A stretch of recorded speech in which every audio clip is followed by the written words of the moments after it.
You are watching the Pan-African Daily TV with Dr. Susan Tata. The Africa we want: unity, consciousness, our culture, our spirituality, our history. One Africa for Africans worldwide. Motherland's calling its diaspora home. Join my voice. Join my team. Join my campaign. Campaign 21 hashtag 1 million subscribers on the Pan-African Daily TV YouTube. Be a volunteer. Apply now. Be the new Africa.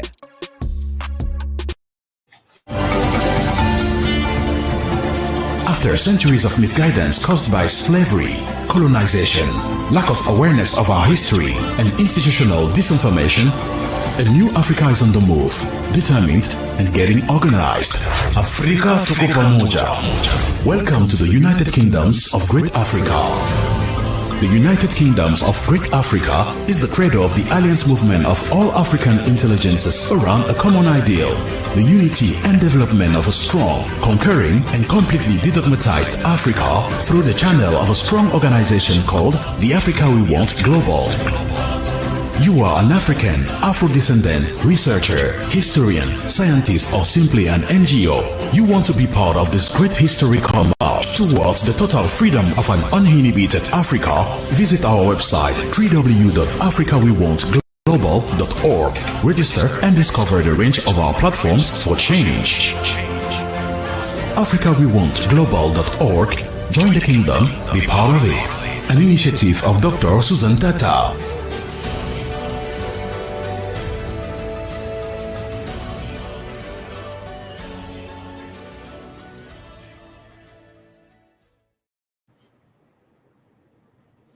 Good evening, greetings, and welcome again to all of you.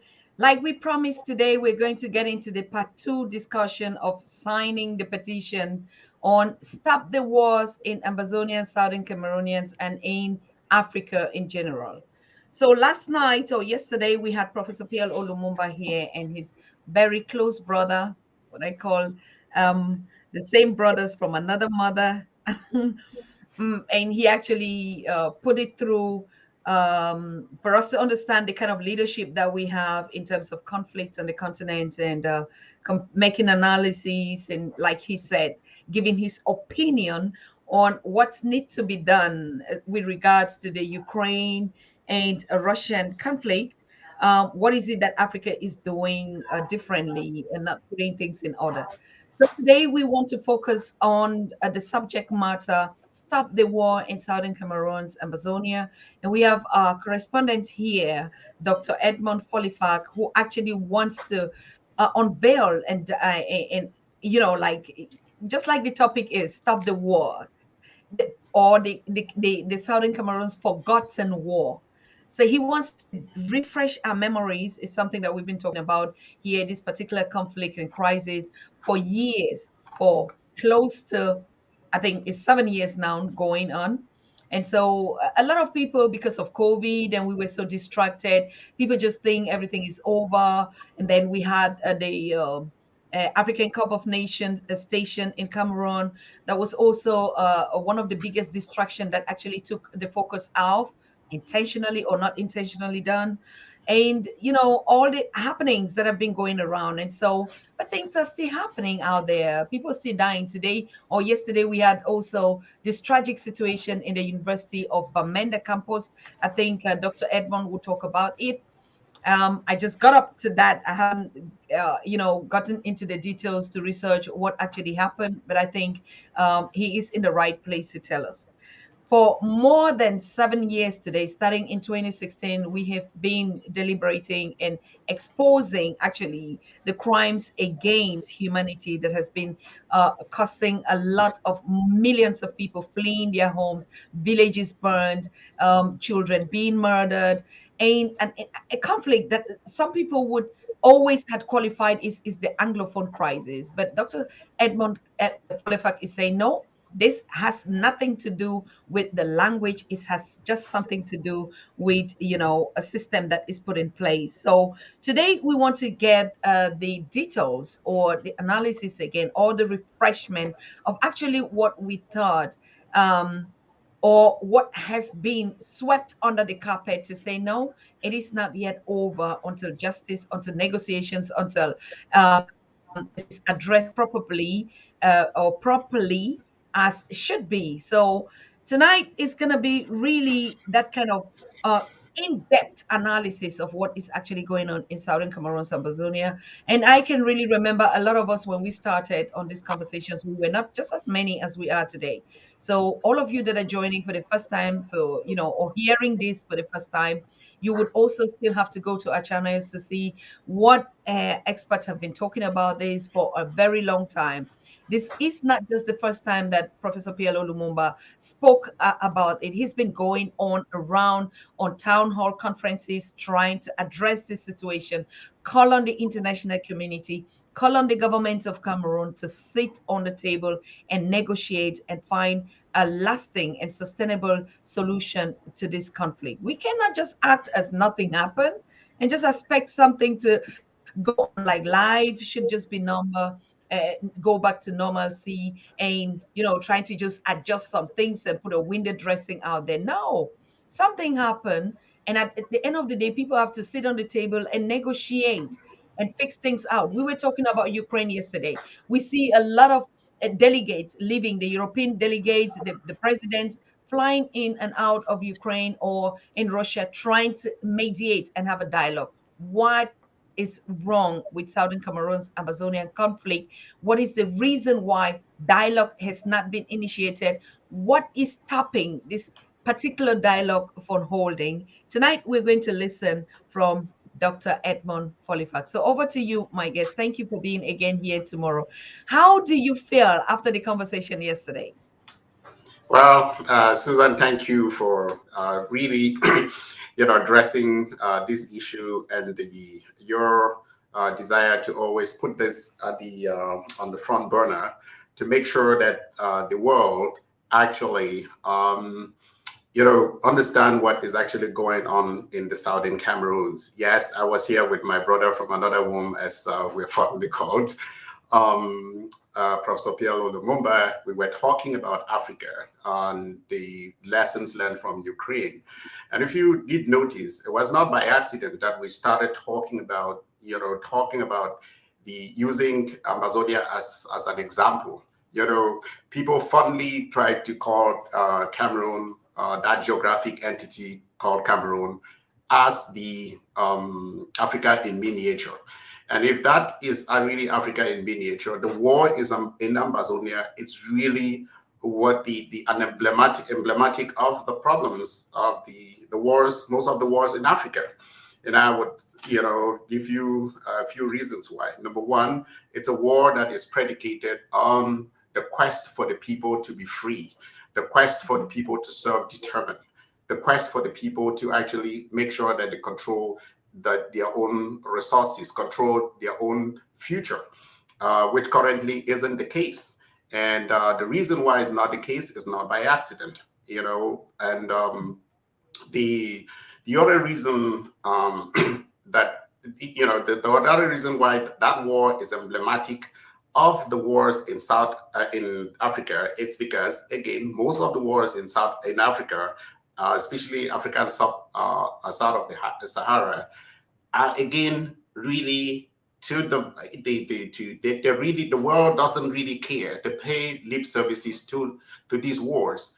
This war has been going on now for 5 years. It was declared by this monster in Yaoundé, Mr. Pobia, who has been president, mind you, since 1982, since you and me were little kids. And the demented old guy who is there now, and really is not in control of the country. And the reason he declared the war on our people is because Ambazonia, which is the part of that geographic entity that is called Cameroon, is actually the only place where our people have been conscious enough to begin to ask for their freedoms, to ask for their rights. And part of it has to do with the colonial, without colonial, sadly because of the colonial history, that Ambazonia took a different path, which was, remember that Ambazonia had by 1954 to 1961, we were already able to self-govern ourselves. And we were actually the first country in Africa, mind you, that country, that entity, that they were the first country in Africa that actually had a successful transfer of government from one party, from a party in government to an opposition party peacefully.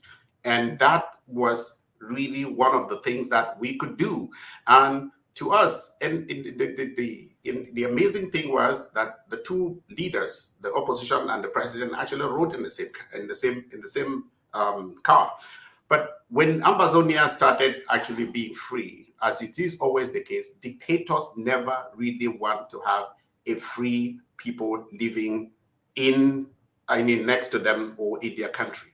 Cameroon, as you know, is a French puppet, is a French vassal state, as it is most of French Africa. And this is where I was going with the emblematic nature of the war in Southern Cameroons. You know that as a country, what the geographic entity Cameroon has, like most French Africa, is flag independence, as my brother Professor Lumumba will put it. They don't control their own money. Their money is actually produced in Chamalier in France. They don't actually decide who would be president in that country. You can do elections all you want, but France, Paris put the person in charge that they want. In Cameroon, as you say, their own budget it's on paper. And so elections are a sham. And the only part of that country that could really usher in anything good for the good of mankind, to use our resources for our development, is that territory called Ambazonia. So I know you may have other questions to ask about this, but that's a little bit of the mindset. And part of the reason, again, maybe I just go back to this independent stuff, to this pre-independent stuff, so people understand. They've been talking about this war as if this war was a war of language. Again, we were governed as two countries. And remember that before the Berlin Conference, all of us in Africa were governed as kingdoms or as empires. Okay, so correct. And when Germany colonized the part of Africa that today includes Ambazonia, La Republique, Chad, the Congo, Gabon, and so on. So these places were all colonized as a German colony. Then the Germans were defeated after World War I. The part that we now call today Ambazonia was administered as a trust territory of the United Nations by the British. And the part that is La République was actually governed by the French, along with all other countries, actually the Chad, the Congo that I just mentioned. There was nothing at any time that we have ever been the same people. But sadly, at independence, the United Nations simply said, oh, you may become independent by joining, which is again another thing that was done to us, as a colonial relics of the of colonialism. There is not another country in the world that has ever had independence by joining another country. And it turned out we have all the resources. We have 79% of the resources. I mean, we constitute of that country there. The oil is on our side, the fertile land. And this is the reason why it is what economists would call the curse of the plenty, which is the reason why, because of all that oil, because of all these rich resources, then La République France simply says, in order to be able to have access to that and plunder the country at will, we need to be able to control the people. And since we cannot be controlled, there have to be a dictator in Yaoundé in order to run our lives. So, and that's really the origin of this war. It has nothing to do with language, as we say. What is so crazy about is how I wish we would actually talk about the colonial state. And that's actually, I think, for us to define the Africa that we want, we will go into a pre-colonial, before colonization. Because what is so annoying in this issue is like, just the knowledge that British handed over. It's like it's Britain that created this territory and handed it, as a dash, a piece of meat.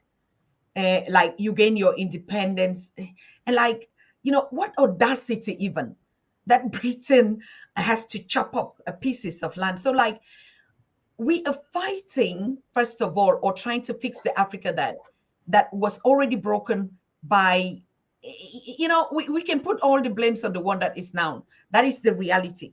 But let's even start from the origin. Who is the true monster? Right. To me, I would like to leave that to the historians. Yesterday, I gave you a view of how the white power structures control the world. Albert Camus, one of my, favorite writers, did say in his presentation in New York in 1943, when he visited and wrote in a piece called The Human Crisis, lecture he gave. And there he says, and I believe, and I agree with him, that a nation, has to be accountable for both its traitors and its heroes. Likewise, civilization must also be accountable for its successes as well as its perversions. And that's the white man's civilization, he says.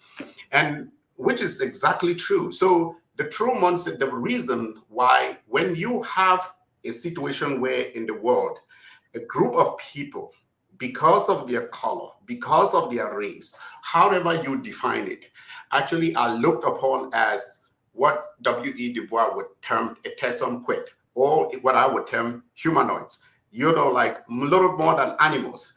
Everything around them. You can imagine that audacity you are talking about is because we're treated as such. And that is actually the fundamental reason, because we're treated as chattel, right? If I can hand you can hand your car, or your goat or your whatever or your property to some other person else, right? But not human beings. But that's actually, so if you are asking me, I don't want us to philosophize. I want us to get to the real carnage of this war that is actually going on in my backyard. Because if I want to go back and link, to that the original scene, it would be this view of the world that views the issues around the world, not in terms of their dignity, not in terms of whether they're right or wrong, but in terms of power, in terms of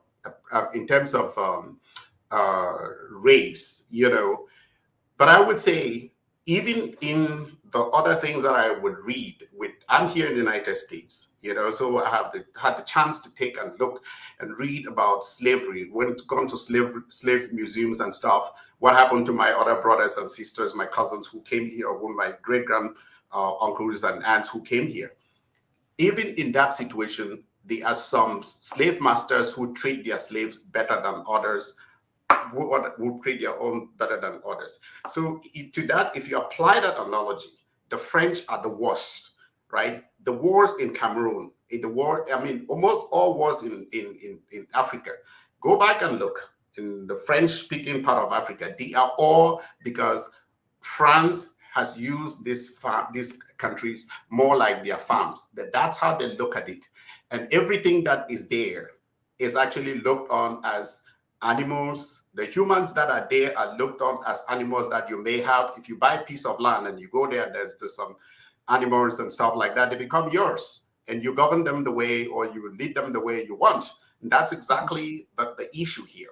And that's why amongst all the 14 or 13 African countries, French African countries that or French-speaking colonies, I don't even want to call them country, because they are not countries. They are not independents. I've told you, none of them control their own currency. None of them control choose who would become their leader. None of them actually draws their own budget. Every one of them, if you go back there, the idea is that their capital is in Paris.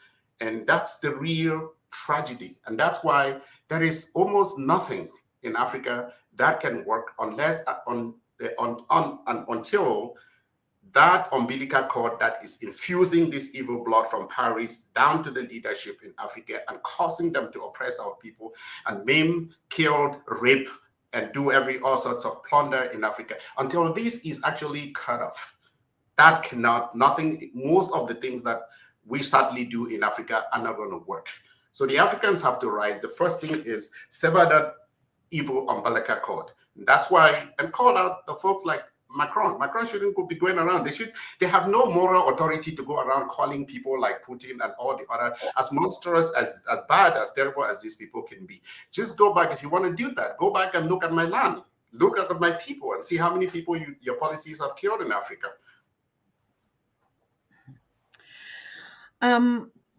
What do you think is, all right, no, before we even get to that, we just saw the African nation, Cup of Nations hosted in La République du Cameroon.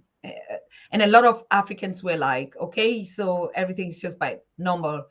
What kind of a country or a nation where others, if it is one, would be celebrating and others are being guarded? We saw military guarding the players that were coming from other countries and that. And like, wait a minute, who would even accept, such an organization or such a thing to take place in a country that is insecure and you're guarding people? So that was the African Cup of Nations. What do you think about that situation? What actually happened?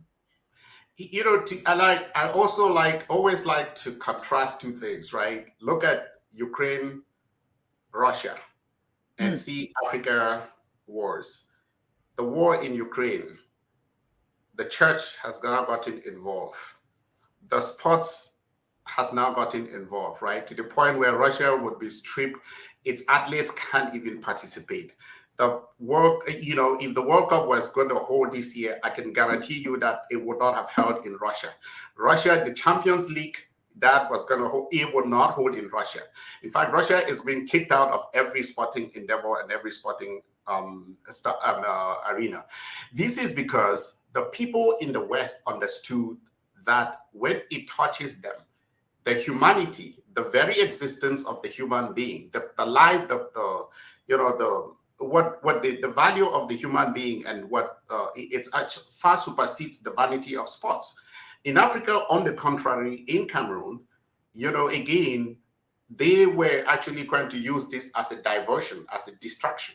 And I'm so annoyed. I was very, very annoyed in the sense that by doing this, the people in FIFA, CAF, they have blood in their hands. Every politician who actually did send these players to go and play in the Cameroons have blood in their hands, and the blood of Amazonians is in their hands. Same like the blood of many Africans, because when as Martin Luther King famously said, vanity asks whether it is popular, because they actually use the most important thing for them. They knew that when they start playing this soccer or thing, the people are going to divert and be talking about the goal, who scored the goals, who won the cup. And was it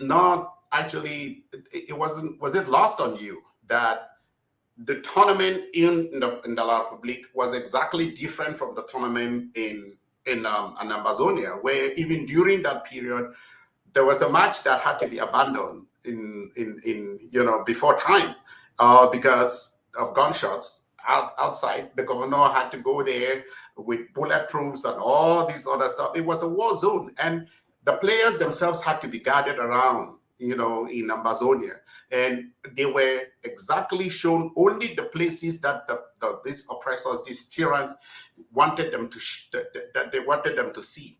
In every organization, in every sporting endeavor, what would happen is you would have the local people benefit from that tournament. In Amazonia, for instance, all businesses were closed, right, at a certain point because there was a curfew. So you tell me and say, so you're playing literally in a war zone, because it was actually thumping it to our nose, to say, okay, you are slaves, and we're going to give you what the masters do to the slave, which is do exactly what we want to do and not ask your opinion. Anybody who actually said anything, that was the time where anybody who's actually said anything, they were all locked up, jailed. Again, it was an open prison in the whole of Amazonia during that tournament. And the people lost income rather than gain income. I mean, did you think that that strategy or that tactic of let's just make it as if nothing is happening here, put it under the carpet, did you think it work out? And if not, why? The thing is that, to the extent that because the West wasn't this notion of, they always, when it comes to our own issues, again, there is this notion of tokenism. Let's do the minimum that we can do to be able to deceive the world, right? That we are doing something.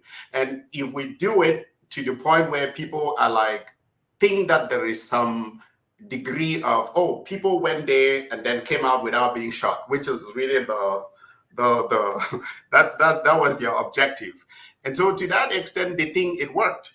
But again, it just created more fault lines. Everybody who sees that country knows that it's a ticking time bomb, right? It's a ticking time bomb. And it exposed them in many things, in not the least of which was actually also on their side, the calamity that happened at the Olembe Stadium, where people lost their lives. And during that period that people were losing, again, in every country, in every good country, that match should have been called off, that tournament should have been called off and suspended. But again, so the working is to who? They've actually believed that for many of us Africans, it's like you give a dog a bone and you're chewing, and then the master does what is supposed to, what they do. And so for us, that bone is sports. That bone is vanity, maybe alcohol in the Cameroons and all of these other things that you people entertain yourself with it while we do what we do. So for the dilettante, for the prosaic, it worked. But for anybody who can actually analyze these things and take a look at a much in-depth look and really think through what really the real problems are and the potential fault lines, it just opens the fault lines even more. What do you think is the problem why these negotiations are not taking place? Is a question that is thrown in the community. And what is it that is needed for these negotiations to take place? Number two. Number three is like, what does the Southern Cameroons Amazonia want? What are they requesting for? What are they advocating for? So let me start from the last question, which is, what do we want? What we want is freedom. But it has become clear to us that we cannot get freedom without being an independent country.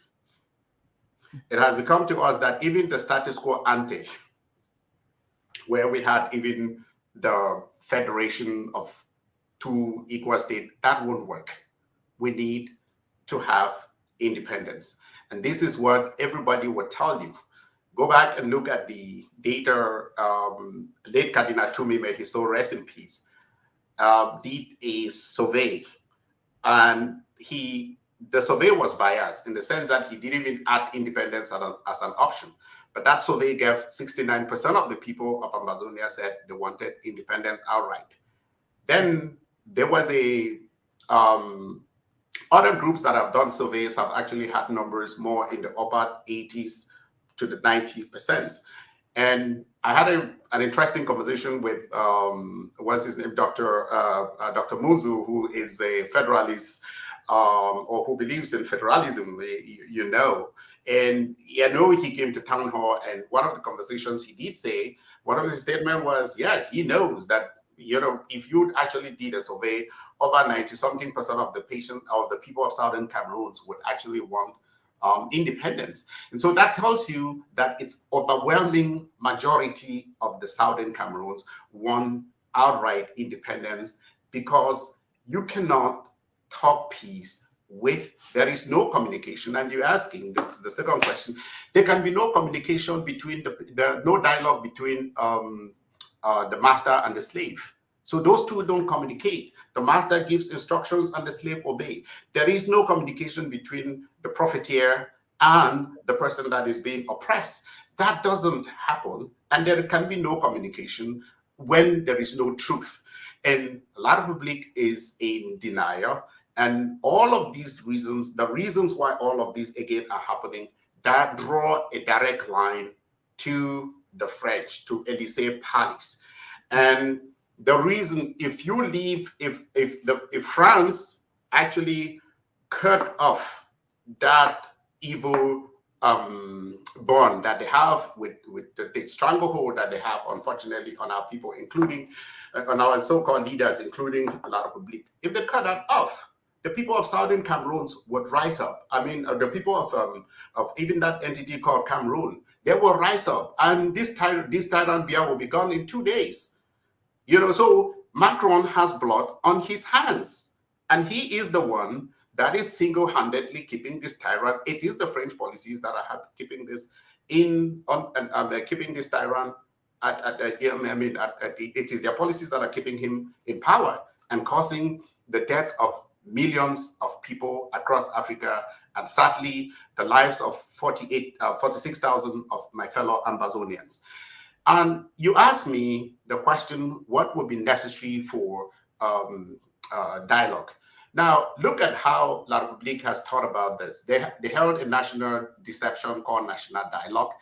They go around telling people, we don't have who to negotiate with. No, you have who to negotiate with. In Amazonia, our people, our leaders are in jail. If you want to negotiate, if you want, first take a written commitment and tell us that and show us that you are ready to negotiate. Go back to your own dungeons and meet our leader, Ayok Tabe, and our brave other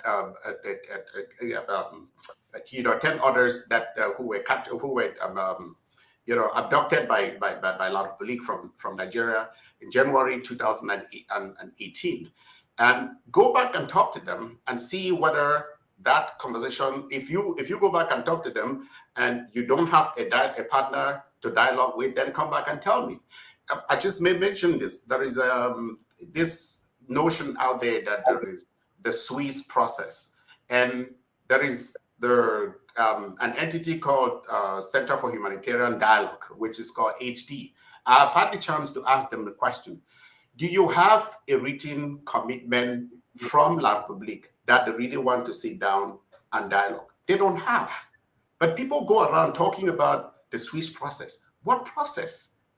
If me and you have a problem and somebody is coming to dialogue between us, or maybe to mediate, or to, I don't know what, when they talk about dialogue, I don't even know what form they're talking about. Is it arbitration? Is it mediation? What are we talking about? But whoever wants to come must show a commitment from any, and then must show a commitment from me to then say, okay, these two people are committed to dialogue. That document doesn't exist. And I say, go back, ask HD if they have that, let them publish that out, and let's see how Ambazonians would then engage in the dialogue. If they and see whether Ambazonians will not engage in dialogue. We remember Ayok Tabe and the rest, the reason why they were abducted in Nigeria. When they started this, when Biya declared this war, he was still outside, and I had the chance to meet him in Boston. These guys were never really, like many of us, we never believed in an armed struggle, to start off with. But when your people, when you declare war on our people and start killing our people, self-defense becomes a human right. And if you cannot actually defend yourself at the time when you're being killed, somebody has to call your question to question your own sanity, your own morality. So this is the reason. And I think that La Republique should stop talking about this, going around telling people that they don't have who to dialogue. They have who to dialogue with. Mm-hmm.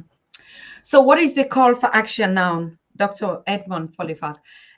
Just before I get back to your question, I see a lot of people in the chat asking what is actually going here today. We are talking about the forgotten war in the Southern Cameroons, Ambazonians, for all of you that are connecting.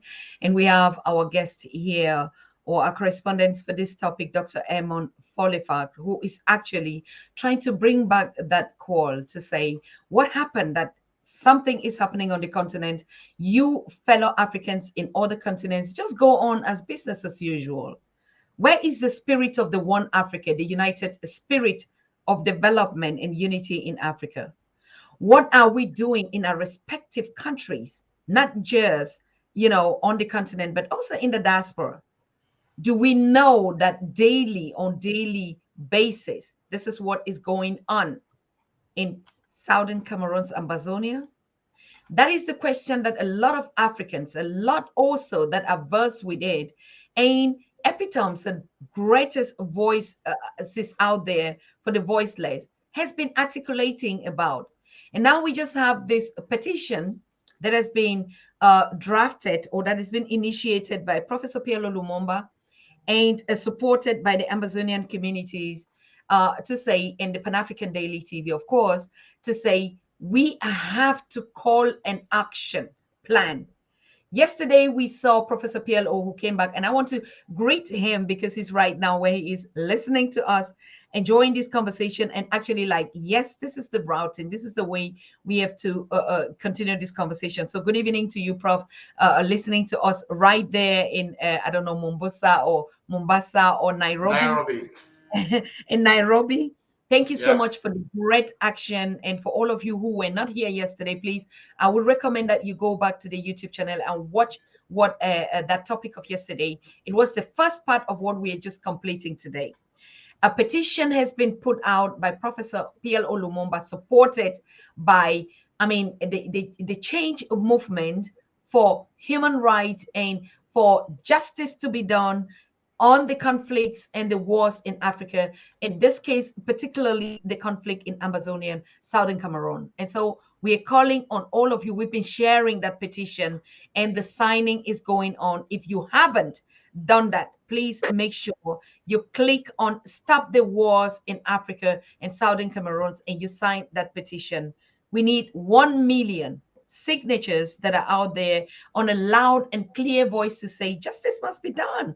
It can't just happen that it's business as usual when our brothers and sisters are being murdered, our grandparents are being roasted and burned, houses and villages erased, even chiefs and funds are being adopted every minute and second. And we say, no, we are one and indivisible. Where is it that you've ever seen a nation that one brother is bleeding and the other sister is rejoicing and dancing and playing football and showing the world everything is okay?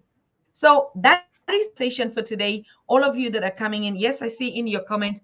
Please, if you have direct questions on things that you've not understood about this war, drop it in the comment section, and we're going to bring it to the attention of Dr. Edmund Folefac, who is right here to give us actually the situation on the ground, and also to pour more to say, no, if you're here for the first time, this is what has been happening.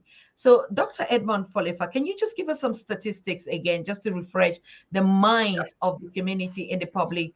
What actually, how many lives lost, how many dead, what is the situation today in Southern Cameroon? So it's like Eddie, I really am happy that you brought that question. I wanted us to set there so people can understand the human carnage that has actually taken place. As of today, from our own sources, documentations, from our extensive investigations at home, we've now lost, sadly, the lives of about 46,000 and counting of our people back home. I know when I presented this data a couple of weeks, about last month, when we had some of your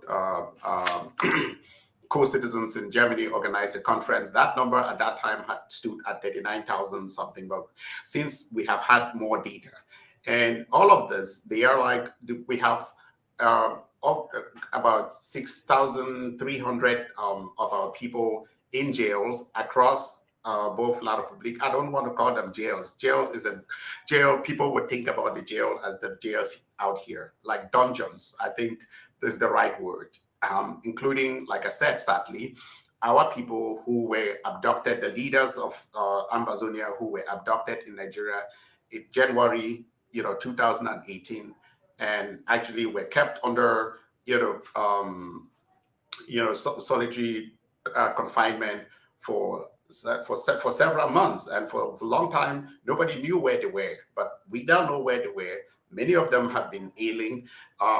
We have, as of today, about 800,000 students in Amazonia haven't seen a classroom for the past 5 years, and this is the 6th year that they're losing school. So you think about that, and amongst the 46,000 deaths that I talked about, there were over 2,000 kids that have been killed, including 58 babies. And I mean babies. And then we had about there were 14 pregnant women that have actually sadly lost their lives as well. And not losing their lives as in somebody fires a weapon and maybe accidentally shot them. These are intentionally killed. And you know this the sacred place that a pregnant woman, even pregnant animals, hold in our own society. And nobody kills a pregnant animal, but the depraved, the moral, this human engineered monsters from La République that we sadly call their army, they find it absolutely, they have no problem killing the pregnant women. You know about baby Mata. Baby Mata was shot with more bullets than would kill an elephant. You know about baby, baby Caroline, who was murdered because the mother is a pharmacist. The father works here in the United States, and she was riddled with bullets because they would not give the military guy who stopped them. The military guy had asked for 500 francs CFA, which is $1. Now, that is the carnage. There have been over 4,000 cases of rape. So, rape is an instrument of war in the hands of La République. And we have missing persons reported over 1,500. And more recently, we just found out that in the area that we call the Manuwa Bay, there is an underground prison actually in there that was never known to us before, where they take these people, and some of the people are killed. They disappeared among the 1,500 and something that are talked missing. We don't know whether some of them are alive. Journalists have not been spared. You remember Wazizi and all the other journalists that have been killed. Not priests. Priests have not been spared as with pastors, including an American pastor, a Kenyan pastor, a Ghanaian pastor. These are all people that have been killed. 1/3 of all facilities, healthcare facilities in Amazonia now cannot be used. Doctors have also not been spared. We've had 21 nurses killed. We've had 2 doctors lost their lives. And so the list goes on and on. 459 villages burned, right? Including burned with people alive. You remember Mami Api, whose child remains were one of the first ones that shocked the consciences of the world. And you remember Bamenda just very recently, where these guys went outside there and out of spite, because they had an encounter with the brave young men and women who are defending themselves, and they were beat back, and they went in there and set fires to homes, including people, with homes. This is 2022. So the things that I'm talking to you, I'm not talking about things that are in 1918. I'm talking about 2022 that are now. Me and you cannot actually even step foot in Amazonia right now, right? Because if you dare to call out these atrocities, these monstrosities that are going on in your country or back at home, then you become a target. And you remember Senator, what's his name? His name has just escaped my memory, but he was killed as well. That is a senator from Amazonia who was in La République, and the only reason why he was killed was because he began asking the same questions that Honorable Wiba, who has now been forced to flee and seek asylum in England, was started asking in the House, in the General Assembly. Now, as me and you are talking, if you take a train to France, you're going to meet our chiefs who have now actually been taken out there to be brainwashed in the name of forming a museum. So there is a chasm between the chiefs now and their people, because everything about our culture is going to be destroyed. And I have to remind people, these wars started on very tiny little ask. In Ambazonia, I know it is the only country where the lawyer and the people, the person that was under and the accused, that the judge could speak a different language, train in a different legal system, and yet want to actually say that they were judging a case when they will be speaking French to a lawyer who is speaking English. The French system is completely different. The English legal system is completely different. They were asking, our education system had eventually been turned into adult literacy centers, and there was no funding, nothing. So these were the little things that our people started being asked for, started asking for. And Emperor Bia said, how does a slave dare even ask a master, complain to a master? And this is what led to the declaration of that war. And here we are. And I just have to say, yes, our people are really suffering.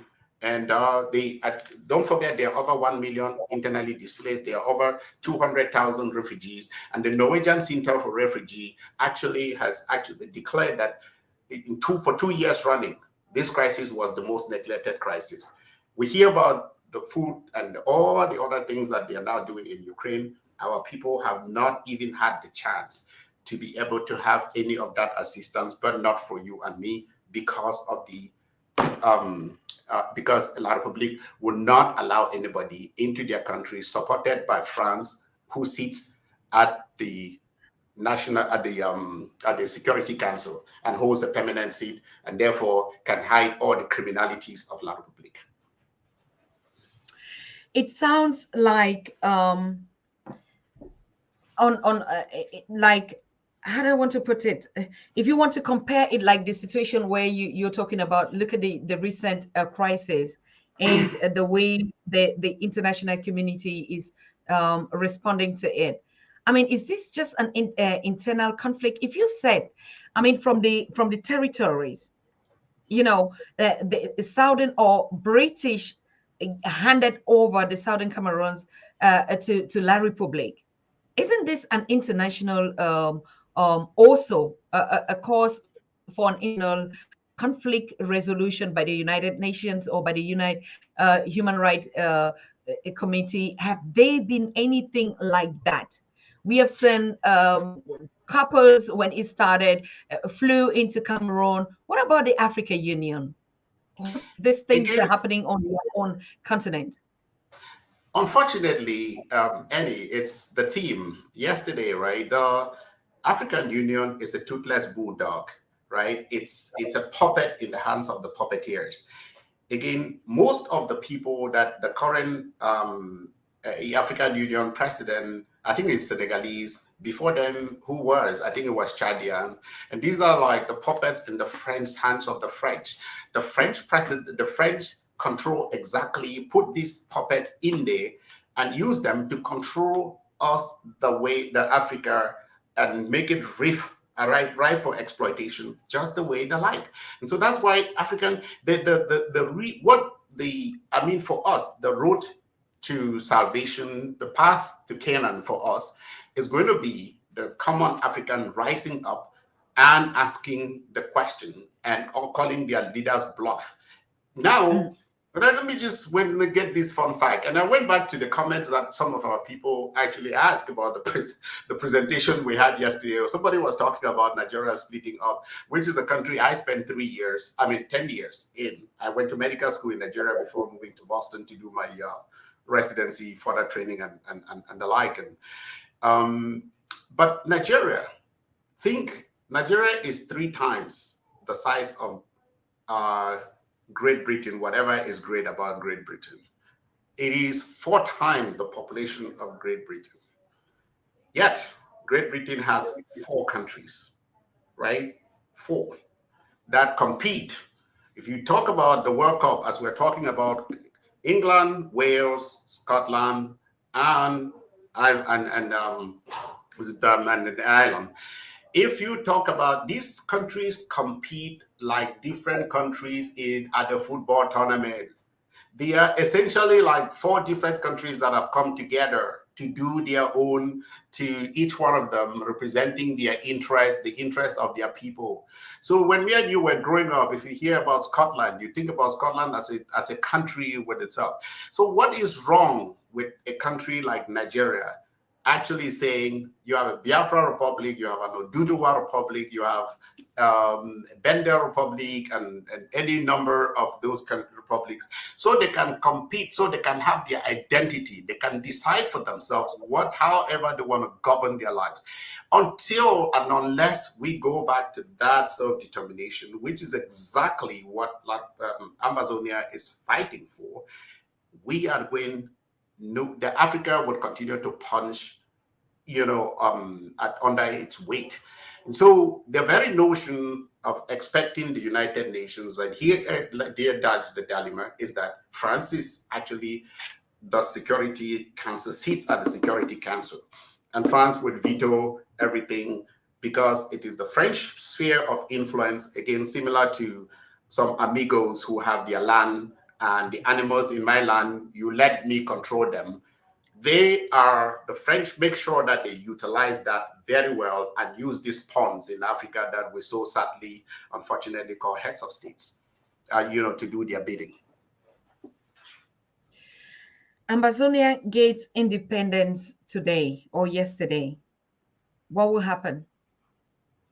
Amazonia gets independence and we'll get independence. That nobody should make a mistake about that. We shall, either with us or our kids, but it will happen.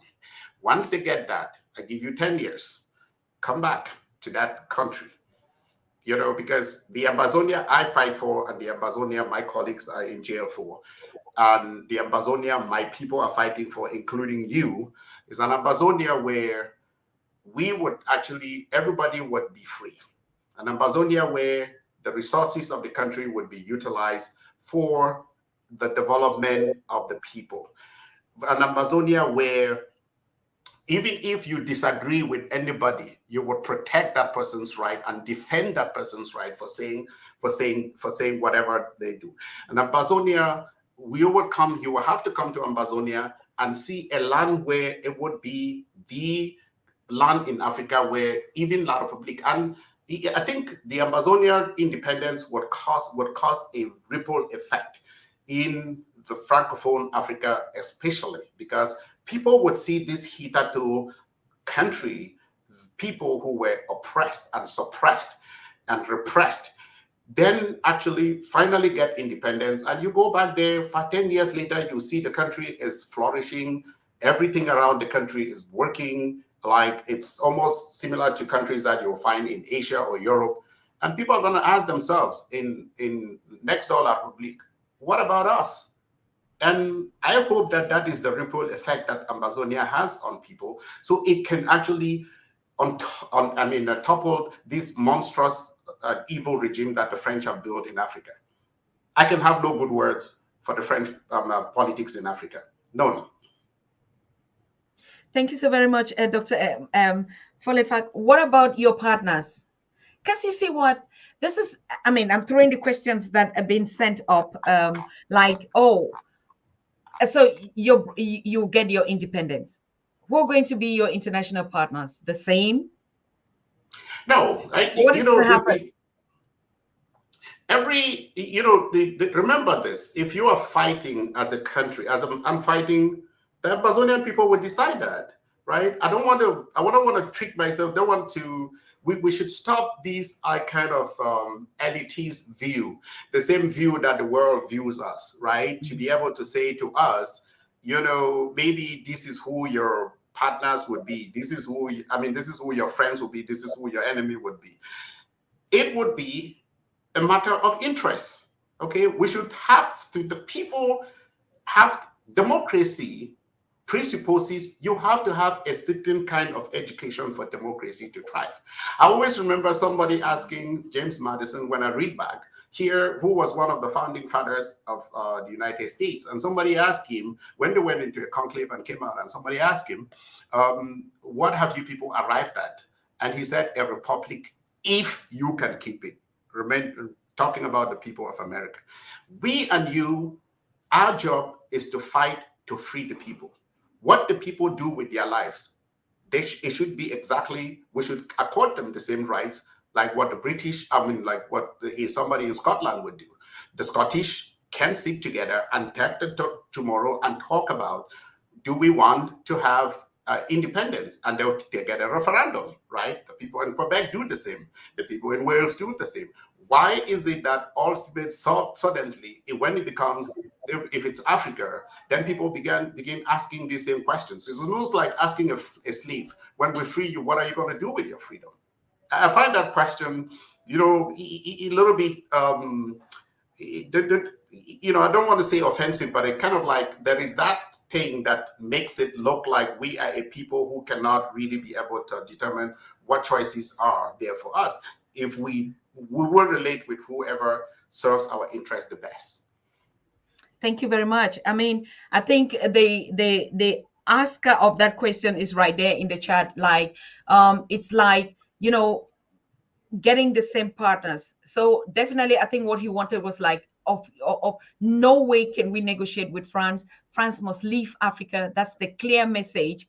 I mean, Yes. There's no reason fighting and try to free yourself and then negotiate again with another partner. I think that was really not that we don't know, but who is that one partner, that monster that must leave Africa? So, but the way he put it was not, it's like in an offensive way, but in like who is it that is really that enemy that must leave Africa, particularly the French-speaking African countries? Yes. And that the relationship, call out that name. Yes. And the relationship that has to change. And I have to make this very clear. I always tell people, I think I love my country too much to be, quote unquote, a nationalist. Was a quote that somebody had, and it's not my quote, but I ascribe to that. In the sense that what I want to really see when we get our country back, again, as I was talking about Nigeria, to actually separate Nigeria, break down that country in governable units that people feel empowered, people feel that they are in control of their lives. Once we do this, I want my partners to be across Africa first. Okay, you can see what is happening in Europe. Switzerland, who for the many years have been saying, oh, we are non-aligned, we are neutral, or maybe we don't have to have whatever. All of a sudden, when Russia attacked Ukraine, Switzerland is all of a sudden now no longer neutral. Are they? Germany is now actually asking themselves, or maybe looking back at your own backyard and saying, we have to build an army, right? The whole conversation in Europe is changing. Africa has to do the same. Correct. My thinking is liberate Amazonia, help us liberate Amazonia, but don't stop with Amazonia. It has to be the same thing with all the other African countries, right? So that with our liberation as free men, we actually would integrate, first of all, as free men, do the things that free people, free societies would do, which is relate with ourselves first, then relating with the outside world. And if France wants to do anything with us, it would not be under the same terms of a master and slave that currently exist. Correct. If you're joining us, we are on the question of why is the war in Amazonia not given the international attention that simple, I just say simple, or recent wars have taken that point. And it's a question not just for the international community, it's a question for us Africans. And we did say it here, and we made it a couple of times. If Amazonia is free, is going to be the symbol of the freedom of the entire Africa, because that's the youngest conflict, but the most resistant one. Like I can say, if you talk in terms of like a self-defense, we read an article where some people were like, oh, Russia maybe had underestimated how long its influence in the Ukraine would have been as a power. So it's the same thing. Do you think that even La Republic underestimated that will be on this on this issue for a couple of 6-7 years now? Mr. Biya famously said that they would do it. He and his father thought they were going to crush us in 2 weeks. In 2 weeks. And what they did not understand is the ability, our determination to freedom. And I tell my people, hold on and hold steady. When you are a slave and you make a move, you want to walk away from your master, and you attempt to run away, you must succeed. And Amazonians need to know, and La Republique needs to know this, that to us, there is a motto here in of one of the states in the United States. It's called New Hampshire. That's my favorite motto of all time: live free or die. And then that's exactly what is going to happen. Amazonians are going to be free, or we're going to die. And since there is no such thing in human history of anybody wiping out an entire people, we shall prevail. There is, when you use the word, don't ask me if, right? Say when, because it's a certainty. And I can tell everybody this. People ask me, let me tell you why it's a certainty. BR is 90-something years old. That whole territory called La Republique now is about to implode. It would implode, and this is why the international community needs to help to support Amazonia. The only oasis of peace that is going to be in that place, that is going to ensure that even the resources that they care about can actually still be in safe hands and actually be exploited for the benefit of the people, and commerce with the rest of the world is going to be for Amazonia to extricate itself from the implosion that is about to happen in La Republique. Currently, the fault lines are there. These guys have run the country into the ground. During this very period, the Muslims up north, what have they been doing? They've been using Boko Haram to train their militias. And this is why Osman Bey is bold enough to tell people that after Bia, they are going to get back to power. So you have all these things that we are seeing. The Gulf of Guinea is going to be involved in crises like they've never seen before. But Amazonia is that bulwark. By getting an Amazonia, helping Amazonia gain its freedom, Amazonia showing people exactly what we can do with that freedom, then you can then be able to start solving the problems of the other of the countries around Africa without war. In the link to the petition, which people should actually go now and sign it. We shared that link again in the morning, but I see, it's a lot of people are saying they clicked on the link and they're automatically blocked. Okay, so yes, and yes, and they were blocked from their Facebook pages because we shared it on Facebook and stuff like that. So the link is currently in this chat group. Please make sure you go in. And they click on the link and they are automatically blocked. Sorry? You said, did you say people say when they click on the link, they are automatically blocked? Yes. Yeah, we had two. I think there's even one here in the chat, and I wanted to bring him, his question live on. The moment you click and you sign the petition, then automatically your Facebook page is blocked. And so I don't know whether somebody that is working on that is going through that same process had that same experience. We would like to actually follow up to find out what is going on when we share it. Okay. Because that's interesting. It's also interesting why the numbers of that petition is not rising. So something actually is not acting right. And that's exactly what in the chat experienced that. That is exactly what La Republique has been doing, right? Like even meetings, Zoom meetings, where we have an interesting conversation for just Southern Cameroonians, for just Amazonians to beat in.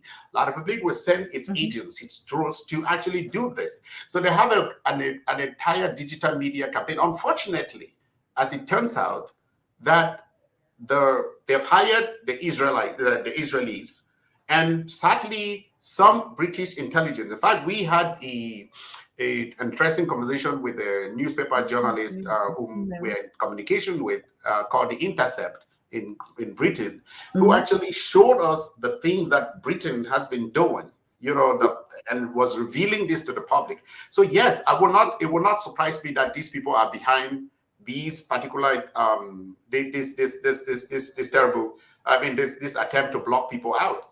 And this brings me to what Prof was actually saying the other day, right? Like yesterday, about us actually owning our own platforms, because these are like foreign owned platform, again, to them, it's not humans that are dying. It's not their brothers and sisters that are dying. It's not the same. It's not their kith and kind that are dying.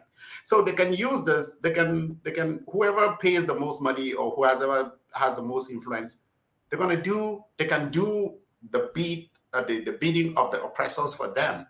But you imagine if you try to do this for Ukraine and somebody block it. Can you imagine what would happen to Facebook? The owner of that platform. You think about it. So, but we're going to resolve that. We're going to find back to Facebook and actually get back to resolving that. And our people should stay. This is exactly the mind. And they talk about dialogue, talk about attempts at dialogue. If on things like just clicking a link, a petition to say stop the war, and the only reason that they are doing this is that nobody wants us to, similar to what Mr. Putin is telling his people, that there is no war, there is a special military campaign. The one thing that they're afraid of there is that word stop the wars, because it would all of a sudden open up the system and people are going to see all the terrible, the tragic things that La Republic has been committing on our people. But we shall fix that, even if it means using a different platform. We shall fix that.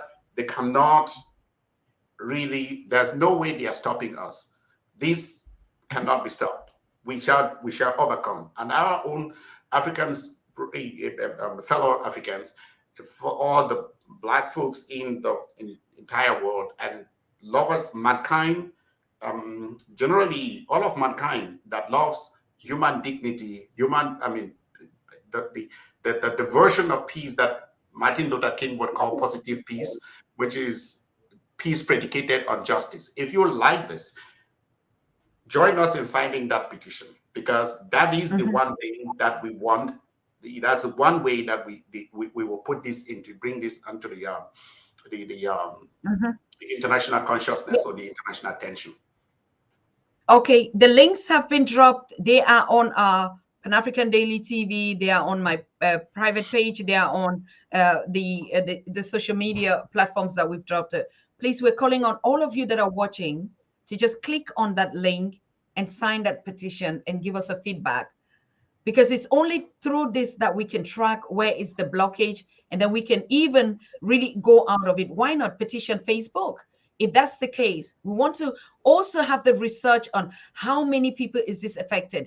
Right now, we cannot base our conclusion on one case or two cases. So the more you sign and the more we get this, I mean, like, just a lot of people always saying that Facebook is just compromised for whatever reason. And we have to get into the in-depth when we take the action. If you don't take the action, don't just sit behind, like a prof was saying yesterday. Sometimes we always like, oh, they did this, oh, they're doing this. What are you doing? This is what we're calling on this plan today. You know about the situation of Southern Cameroon's Amazonia. It is not even something that somebody has to cast off his head to be telling you what is going on. Today, we are in a digital area where your phones, you only need to Google and you have everything online.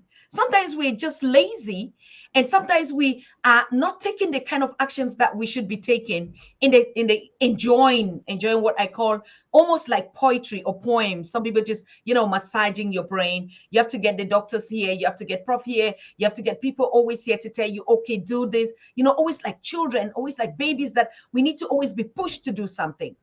It is now or never. It is not just only about Amazonia. It is about Africa.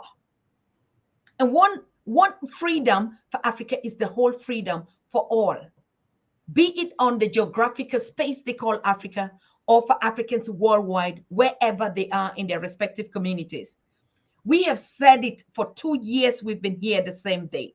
How many lectures, how many experts, how many opinions, how many professors, how many scholars, How many voices need to keep sounding? Africa, we need to solve our own problems. Because like you heard, even from late Magofuli or Prof said it yesterday, we are on our own. So when a petition is dropped up and we don't take the action just to sign it, then we can sit and play all the games. Some of us are just our own very enemies, like stopping even the process, not taking the action to do it. And we keep saying, oh, it's the leaders. What have you as a known leader done? Every African is a leader. We've said it a million times.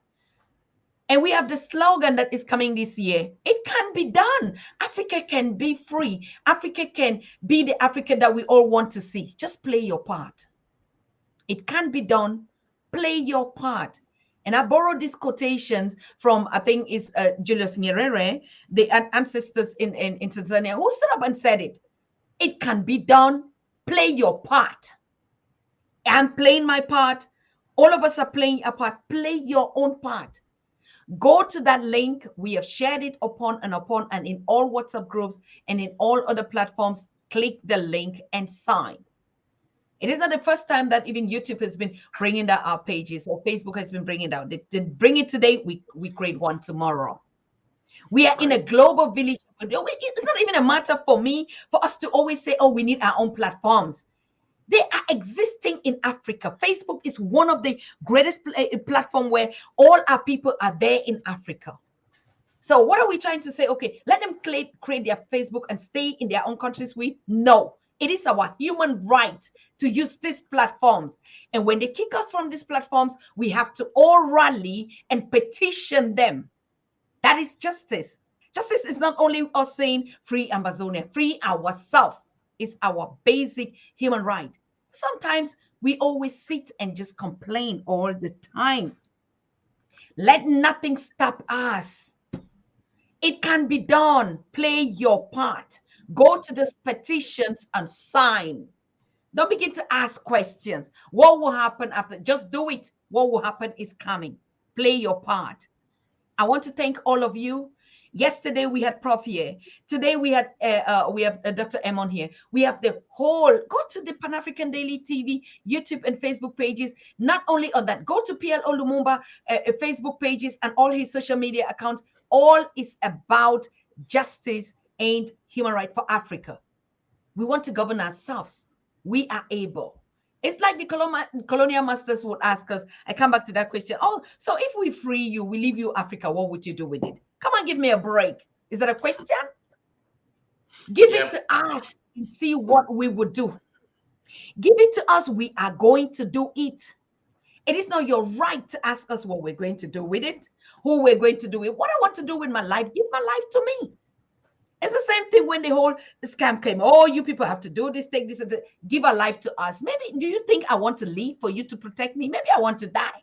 So give me my life for me. I can manage it. And so that's the unity in spirit. That's the solidarity alarm 1212 that we're calling on all Africans to wake up. How many times are we going to sleep and ask the same questions? It has been 2 years. And we are dreaming and waiting of an Agenda 2063. How many years did it take Singapore, for God's sake? Do you know the history of Singapore? Just go and Google. If Singapore could do it, Africa, you can do it. You can be free. You can build the Africa you want. If China, just even yesterday, which used to be the poorest, until they man up and say, no, this nonsense has to stop. We have to go back and determine how we want to live our lives. We have to determine our culture. Take us or leave us. Africans, you need to do the same. If China can do it, you can do it. Look at small Dubai. Today, it's a Dubai Expo and all African leaders and governments are going there and they lock you up in something and put some kind of digital space and show your animals or whatever. And you're there happy. You're promoting Africa. To who? To who? You know, we cannot stop saying this. What happened? What is still happening? We are here politicizing. We are here sleeping in the churches, praying and hoping. Oh, no, it's just peace. Oh, it's just this. Oh, we just have to do this. Stop it. It has to stop. And it starts with us. Go and sign the petition. Just go and do it now. Let's do this. We can do it. Even Germany, if Germany could put down the wars, I keep telling you every day, it was a physical war. Germany is just 31 years old today, or 33 years old today. 1990 or 1989, when the Berlin Wall fell down, and we saw the war. The kind of war Mr. Trump was saying they should build across the Mexico and the America. And they even budgeted. But our own wars are in our brains. When you leave Kenya to go to Cameroon, apart from showing this passport, there's nothing that stops you from going until we destroy these wars in our brain. And no, we have to unite, and nobody would determine that for us, then we are not doing anything. I want to see all of you signing that petition. We did a statistics last week with Patrick Kasserine. There are 1.5 million African Americans only in America that is following the Pan-African Daily TV. They call it the Motherland Channel. They call it the facilitator, and they call me Mother Africa. Yes, and I do agree.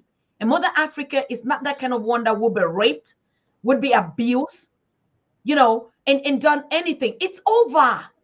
It is just over. We're even asking now, even our brothers in the West, to say, align and begin to identify yourself. Until we would solve that problem, humanity would never find any peace. You can build all the wars. You can do every other thing. Why is it still impossible for us to solve little conflicts even at our doorsteps? Because we are all from the cradle of motherland. Not just the geography space that they give us. Africa owns the world. Blacks were the origins in this particular Russia that we're talking about, in Ukraine, in America. Now we hear the Native Americans are getting back their land and their compensation and that. Who are those? Go all over the world has been black before and will be again. Take that action. Stand up for it, Africans. And not just only because it's a color thing, but it's also because it is your right to bring African solutions on global space. It is your right to now tell the world, you see, you can do it, but this is the solution. We have waited for 400, 500 years. You can make it. Why do you struggle? So these things can work. We don't even need any mediator like Dr. Edmund is saying. What is a Swiss? Let them go and eat their Swiss cheese. For all the heck we care. We can solve our own problems. And if we cannot solve it between ourselves, we have a right to petition those that are prognosing and stepping on our doorsteps and hold them accountable. What is stopping you? Go ahead, sign that petition. We need 1 million. And by the end of April, it is over. And then we table it to this gentleman and say, this is it. What is it that we want to do again? Petitions have come up from the ADDI, from all our organizations. Africans are just lazy to do it. We're just lazy to sign it.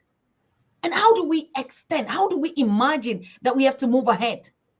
When we bring the action, and sometimes you say, oh, Pan-African Daily TV, oh, Dr. Susan Tata, you people are always just talking. Africans are just talking. Africans are bringing solutions to the table. And you don't take the action. So it's a one-man game? No. And you hear people using, oh, Rome was not built in a day. And we say, no, pyramids was not built in a day. If your ancestors could do such a civilization, build those great walls, we can do even much better. Go ahead and take the action.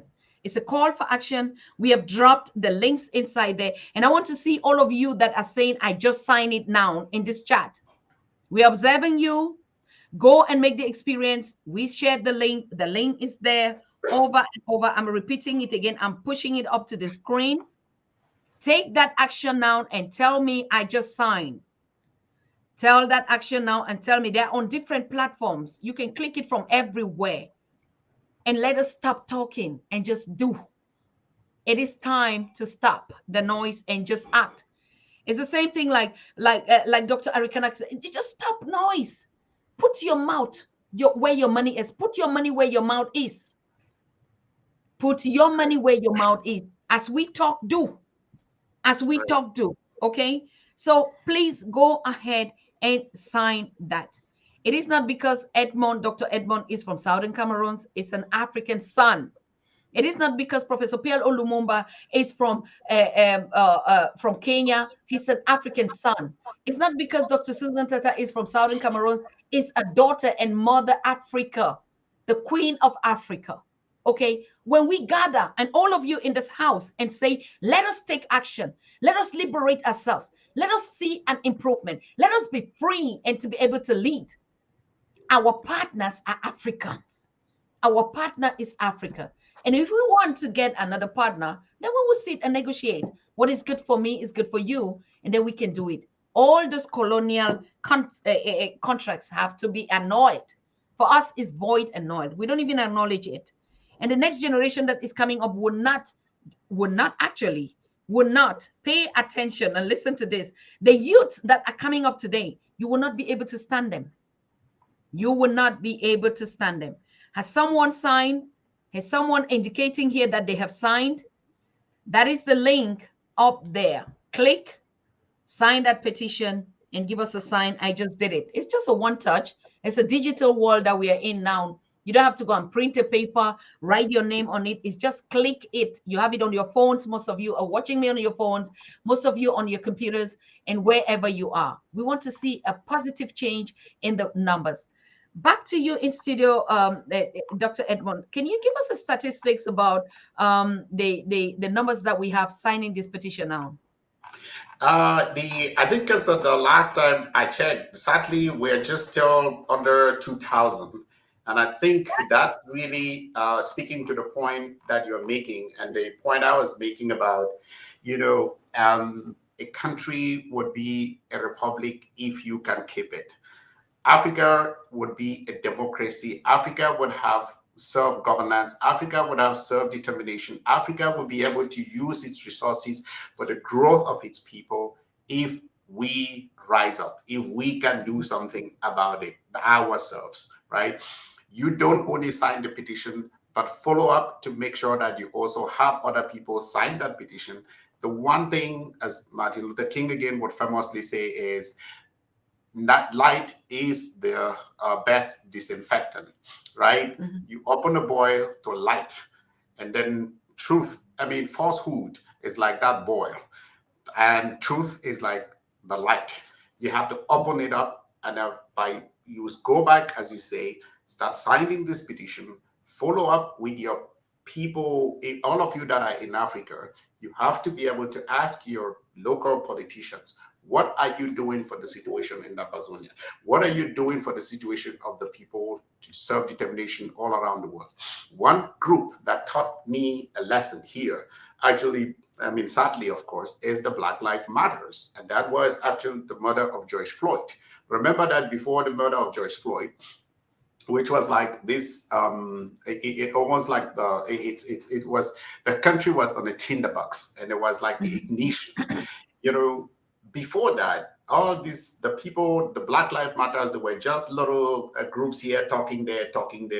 But when they really decided to then come together and take action, not just sitting down and be what my brother, Professor Lumumba, would call complainers in chief, professional complainers, right? When they decided to take action, you could see the world actually move, even though not to the extent that we would want, but the world move. You just talk about China, and I go back to just emphasize some of the things that you did, if you notice, by 1990, there was no Chinese writing in any airport around the world that you and me, eventually, pass through. But today, even in Hollywood, right, China actually has to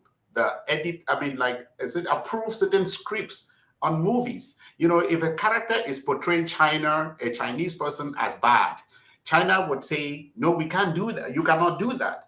And the movie industry would listen to China because they have the financial power. They have been able now to improve and to make the economy better for their people. You may disagree with their system of governance, but imagine if Africa, actually with our 1.4 billion people and with our birth rate that is telling us that we surely would overtake the rest of the world, or most parts of the world, in with our population demographic, and we are the youngest, and a continent that has the best kind of natural scenery, or maybe natural environment, and whatever, devoid of natural disaster. Imagine if we can like just bind together, right, and do the things that we need to do. There is no force that can stop us, none whatsoever. We know exactly what to do, but can we do it? That is the question. The problem we've had in Africa, sadly, has been just me looking at somebody in Ghana, the plight of somebody in Ghana, just like I'm going to be looking at like as if it doesn't concern me.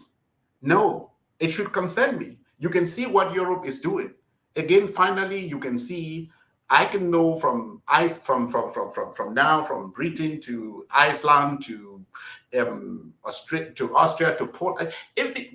Poland, actually, before now, was one of those countries that was so anti-immigrant because they're led by a right winger. But because their own have been dying in Ukraine, their own are running away from war in Ukraine. What do? All of them, all of a sudden, open their doors, and they are looking at the problems in Ukraine and saying it is only a stupid man, to use an Igbo proverb. That is only an Igbo man who sees their neighbor's house on fire and doesn't help them to go put it off, because they don't realize that after their neighbor's house is burned down, their own will be next. And so Yes. if we as Africans just can imagine this and act on this, we would be in a position at this point to effect real change, so that the problems of somebody in Kenya must be the problem of somebody in Nigeria, must be the problem of the person in Mali, must be the problem of somebody, of that same person in Zimbabwe. And if you can start doing that, and like you said, breaking down those little wars in your brain. I remember William Golden, I think is his name, in that book, Lord of the Flies. These kids, everybody is thinking about they are seeing monsters. All of a sudden, the one who was deeply reflective amongst them tells them that the monster lives in their head. And it's true. We can blame the leaders all we want. The Africans, I don't even call them leaders. I think the puppets, all we want. But they only do so because we give them the chance. Would you blame a dog if you kept your meat somewhere and then the meat come and then the dog, to the reach at the reach of the meat, and the dog eats the meat? It's the nature of the vultures to eat carcasses. And so when the Western world sees us, that's who they see. They see death. They see people who are consciously dead, right? And if you're dead, the vultures will eat on you. They will feed on you. So Africans need to wake up in their consciousness and treat the problems of their brothers as their own problem. And once you start doing that, then we are actually going to be passing the message, and people will take us seriously, and the leaders will no longer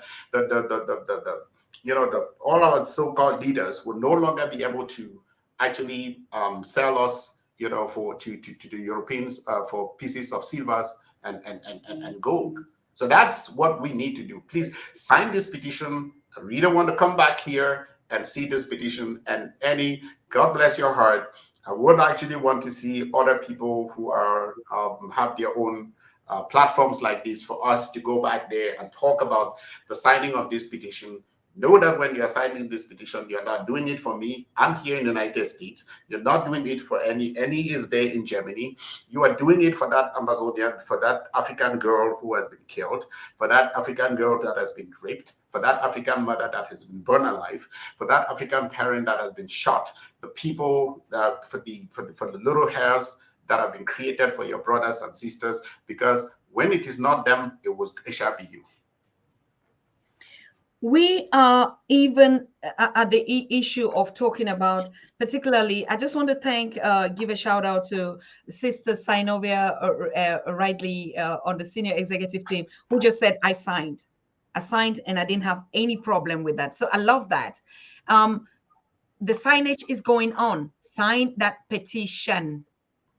And why are we saying this and really stressing on this? It's like sometimes We don't even have the leader. Conwell 27 said, I just did. Thank you so much, my brother.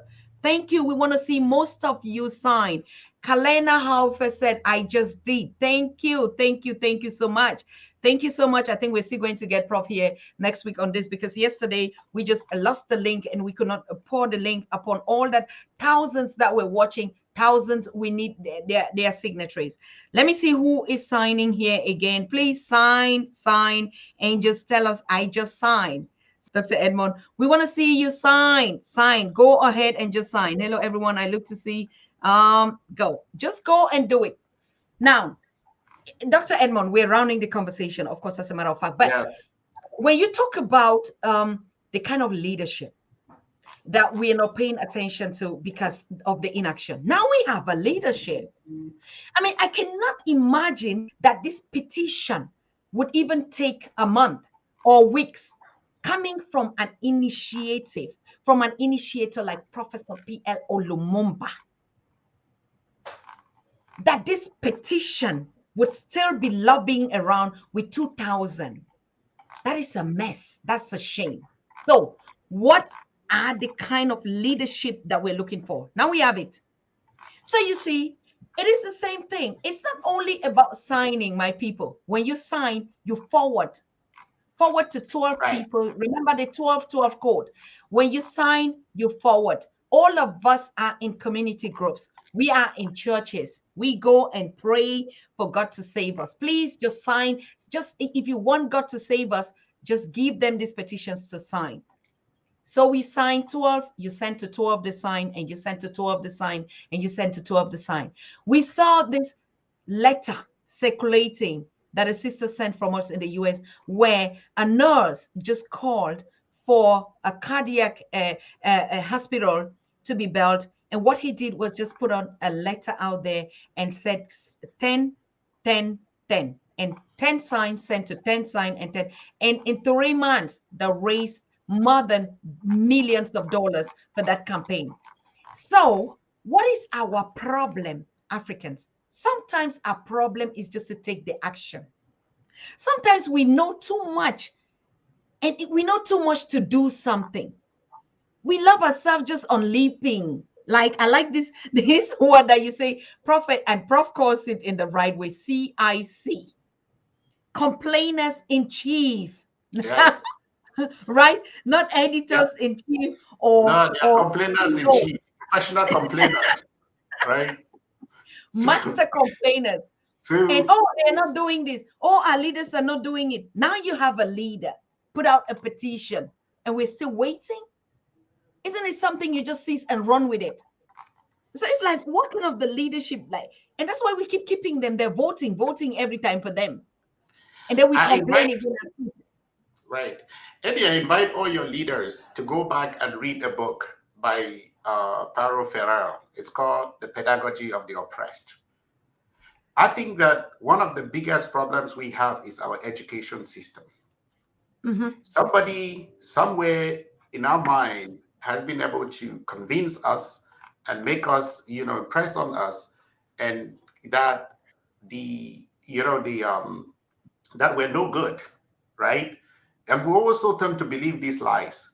Somebody somewhere has been able to tell us that we cannot be free, that we must be covered by some kind of a leviathan, as Thomas Hobbes call it. Why the West is actually so, and that's why when they talk about the civilized world, right?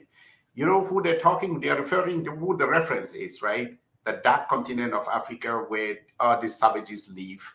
They can't govern themselves. If you judge it by some of the actions of our people, you may say, these people may have a right. But when you look at it from biology, from what we can do ourselves, you say, that is garbage. That is crap. Force may make you a slave. But what keeps you in perpetual slavery is cowardice.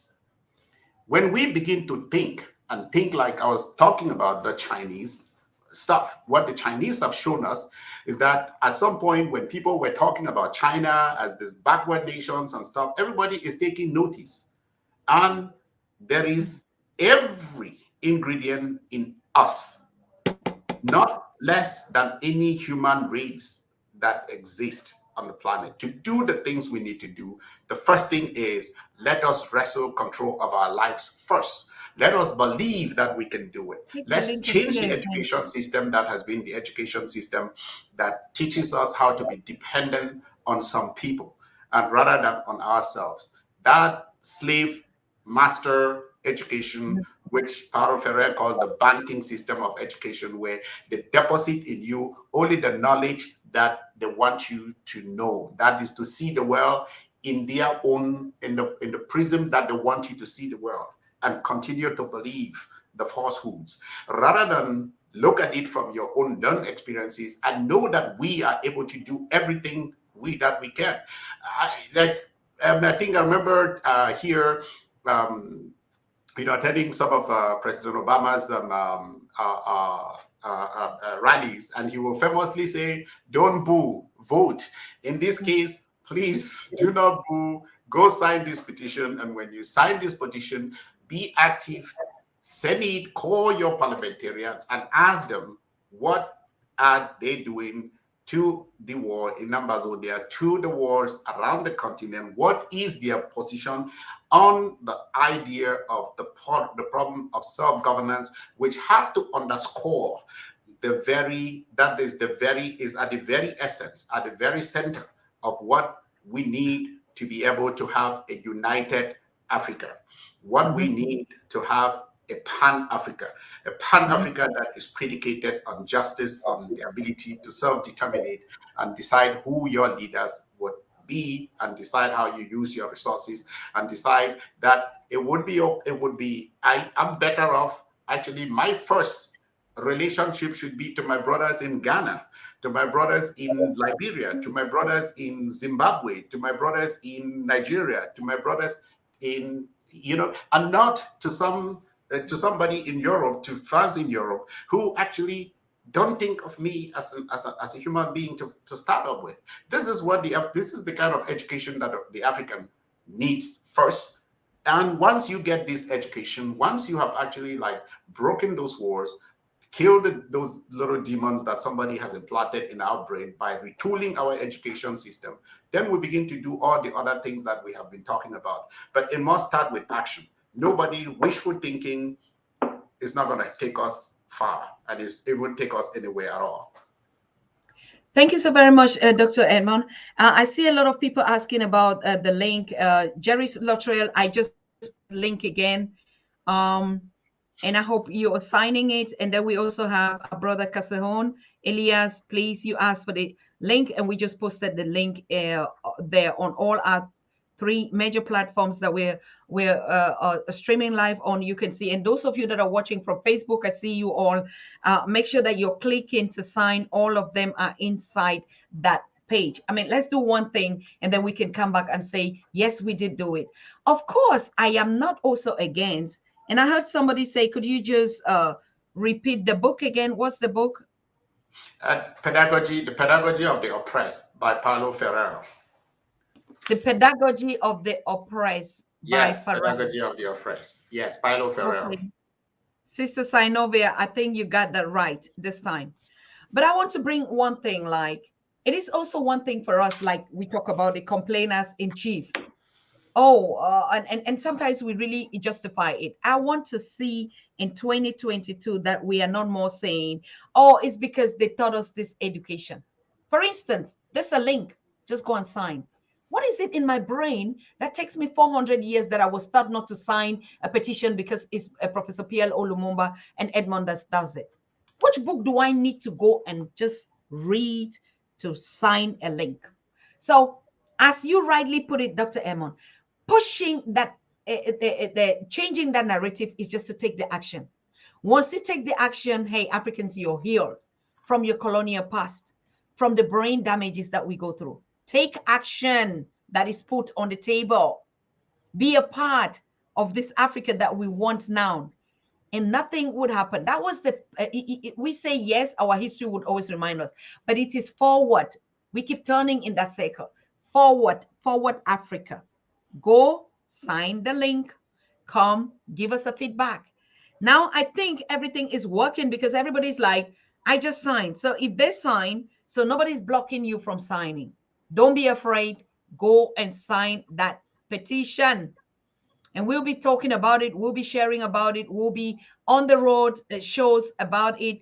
And we are meeting in Germany on the 7th, from the 7th to the 4th of August. And Dr. Edmund, are you aware of that? Absolutely. How can I not be? I know we will be joining you there, and I should say yes. That's a was the last one that we came to Tübingen. It's a city, right? It's still in Tübingen, right? Yeah, I just want to thank everybody that is watching and to tell you this Dr. Edmund that you see sitting here like this is actually the one that put me, let me just say me, Susan Tata and Professor P.L.O. Lumumba and the entire African community in Germany and even overall. So if I could, when after we met with Prof in Tübingen, 2019, he gave us an assignment. And as if God the Creator would just know this, COVID came, and now we are on the new Africa on that assignment given to us by Professor P.L.O. Lumumba. I mean, I just want you, Dr. Edmund, because it's not just any time. People can just see people and just mislead them. But if you see a brother that has identified a cause, a right cause, and is sharing that cause and information everywhere, then you know this is the right path. When he brought Professor PLO to Tübingen to see our work and how we gathered, thousands, hundreds of thousands of Africans in one spot to spoke. And that was the first time Professor PLO Lumumba stood on the stage and say, you know what? Motherland is waiting for you. Whether you're coming from where. That was the first time we had the unity speech in Tübingen. And it was thanks to Dr. Edmund Folefac and the Southern Cameroons community in Germany. So this journey is not starting here on the Pan-African Daily TV. These conversations are not starting here today. The road to the freedom of Africa, and like Professor has been going around, it's not like he sits in his comfort zone in Kenya and just speak on a digital platform. He travels at large. And when he gathered Africans worldwide, they were there and they saw it, and he gave us the assignment. This year, after that last edition, we're meeting after this whole COVID thing in 2022 again for the first time after that. And believe me, this petition by then would be signed, even in our individual hands there. And the Southern Cameroon staged an exhibition there to give information, statistics, medias, pictures, and everything. And that exhibition is going to take place again in this 2022. So we are calling, remember we said it, Germany 1884, Tübingen, Germany 2022, the unification of Africa. Let us wave that flag and remove that curse that was planted in this very place where I am sitting today to say we would divide you. Let us all rally and meet in that same grounds and say we denounce that partition. We are one. The very places where they sowed that seed of division that is impossible for us to uproot. We want our kings, our queens, our leaders to gather there and pour that libation and cancel that treaty. And when we cancel that treaty, then we are moving forward in the Africa. And so it's not a coincidence. It's the vision, it's the right time that wherever the umbilical cord was cut, we have to meet there on that soil, pick out that ground, and solidify our unity and say, no, ever, never again would we be without one another. Dr. Edmund? So, no, thank you, Annie. And my hope, my goal is that many of you who are doing this job never get tired, and that by the time you pass the baton to the next generation, we'll be dealing with some Oprah Winfrey platform somewhere in Africa. So I want to see that. I want to see you collaborate with others that I know are also doing great things like this. I think Adiola is her name too, from Nigeria, who does some great work like you do. And I like to watch many of you. Like, you just make my day. I have to go back and say, even if they don't give us the platform on the international media, or the big platform, the CNN, the BBCs and stuff like that, you are doing it. And with these numbers, all we need our people to do is actually be able to communicate with our own people. So together we can do our own things, and we shall succeed. And I have no doubt. It's Africa. One thing Africa hasn't lost, and by Africans, I don't really mean most of the, for lack of a better word, those that have been defiled to some extent, or maybe the real rural Africa. Let me tell you this, Annie. Go back, and I give you this assignment. Everybody should go back to Africa, south of the Sahara. Go back and walk every village in Africa, and show me a village where you will get there. Tell me a village where you will get there and be hungry, and somebody will not call you to eat without knowing you. Show me a village where you will get there as a stranger and somebody will not give you a place to sleep. Show me a village where you will get there and be thirsty and people are not going to give you water to drink. Show me a village where somebody would be sick and the true traditional healers, or maybe our own people who were who provided our healthcare, will not treat them because they are poor. No, that's the true Africa. Africa is actually our center. The fulcrum for us was morality, community, caring for one another. That is the Africa I know. That is the Africa I like to visit when I go to Africa. And that's the one thing that Africa has got to teach the world. And Africans have to keep that and make sure that we never lose that. When we talk civilization, civilization is not building houses, it's not building cars, it's not building whatever. Civilization, the very first form of civilization, I think, is how do you treat your fellow human being? That's really what should be. But we also, luckily, have the intellect just like any other person around the world, just like any other race, to be able to do all these great things. I'm sitting here, I have trained at the best hospitals in the world and working at some, teaching here. Like, I know many Africans who are doing great things in their own respective things. It's not the knowledge that we get. What we need are just the institutions, the environment, our own social contract, how our societies organize, so that the best amongst us really can actually harness our human capital and build a great nations for our people. And our people also make sure that the least amongst us is actually gets to get the things that they need to be able to make life meaningful.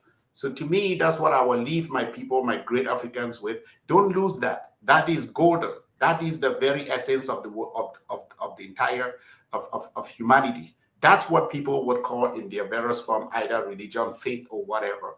Anything short of that is a defiled version of religion. It's a defiled version of education. It's a defiled notion of civilization, which is not centered around humanity. Thank you so very much. And I want to thank our supporter who's just signed now. Balance said, I just signed. Thank you so very much. And we hope to see a lot of people from tomorrow going on this petition. Sign it, please. Yes, Major said we're meeting in Germany. There is war in Europe. How to have a meeting in a war zone? Yes, it's the same thing that we're talking about about Southern Cameroons, Amazon, that people are saying, how could we have sport in a war zone? Okay, the war is a local war in the Ukraine, and life is going on as usual. That's how the world has been. And so we have to mind our business, do our own things. We're mobilizing our communities in the diaspora as well to take action on the challenges that we're having in the continent. And so when we say Africa, it's not just the geographical space out there. Remember, we are more than how many billion out of us out here, if you put it in a number. And so this SID region that they keep telling you, all of us belong to one of the countries, on the continent. So it is time for us to go out, carry the gospel to the street, preach it to everyone, Africa. It is time for us to unite and take our destinies into our hands. So please make sure you're signing and you're sharing the petition. We want to thank you, Prof, for being here. Thank you so very much for taking out your busy schedule. And could you just tell the audience who actually you are? Because a lot of way coming here, is he a Nigerian? Yes, he's a Nigerian. He's an African brother. But what do you do? What did you study? Where are you working? How are you not, apart from being an activist? Because, sometimes people think when activists are coming here and raising their voices because they're hungry, it's because they're poor. Because every African is talking is because, and then I ask myself, so Professor PLO or Professor James Small, all these gorgeous, world first class, intellectuals that are so groundly rooted, are they hungry? No, a voice is a voice. So maybe you just introduce yourself to the audience for them to understand an activist doesn't mean somebody that is hungry. But even now, our brothers and sisters are the most richest that are calling out for these injustices everywhere. Well, you're asking me to do the most difficult thing that I like doing, which is to talk about myself. But I, I'm an African human being who happened to have been born in Amazonia, and I finished school there, and then went to study medicine at the great University of Ife. So spent 10 years in Nigeria, mind you, and I think my friends in Yoruba will call me Omoife. That is Omoife. right. Yes. Ife, right. So, which I'm so proud. I have made many friends, maybe throughout my work there as the president of the Foreign Student Association and a student leader activist. I made great friends from across Africa who were studying there. So, and then went on to do my residency in internal medicine and specialized in oncology and in Boston. And currently I've worked. I teach, I do cancer research, and I see patients with cancer. So that's what I do. And then actually, for me, once the war in Amazonia broke, I'm currently at the Ohio State University James Cancer Center, one of the biggest and the best cancer centers in the country. So, I mean, in the world, actually. So, but I sit back here and I kind of like look back at Africa as I work with my colleagues in Africa to try and help out. When I'm not doing this, I'm talking to people in Africa about, cancer care and stuff. When I look back and I see the resources that I'm having here, and I look back and I see where my people are, it is that actually makes me want to do this and continue to do this. When the war in Amazonia broke, I think, like, again, I will quote my senior brother, Professor Lumumba, who would say, the most important thing that you can, the most important contribution that your education should be measured on should be what have you done for quote unquote your village. So to me, yes, Africa is that my village. And so my question is, what have I done for Africa? What have I done for my people? That's the most important thing. It's not the titles. I don't like being called titles, and it's just like my name the way it is. All of us as Africans, let's do things that we need to really do to move the needle forward. We cannot be professional complainers. And as always tell people, there have been 110 billion of us that have walked this planet. And there are 7 billion that are living now. That means 103 billion have died. The question is, when you die, what would you have done?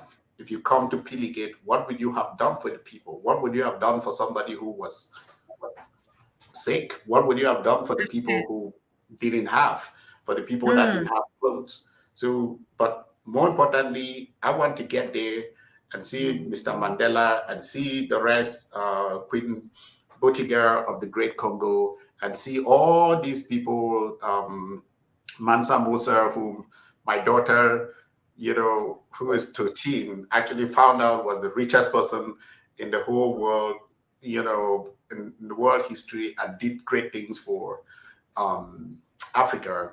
She just found out and she was very excited about it herself. And I'm like, okay, now you're beginning to think like an African.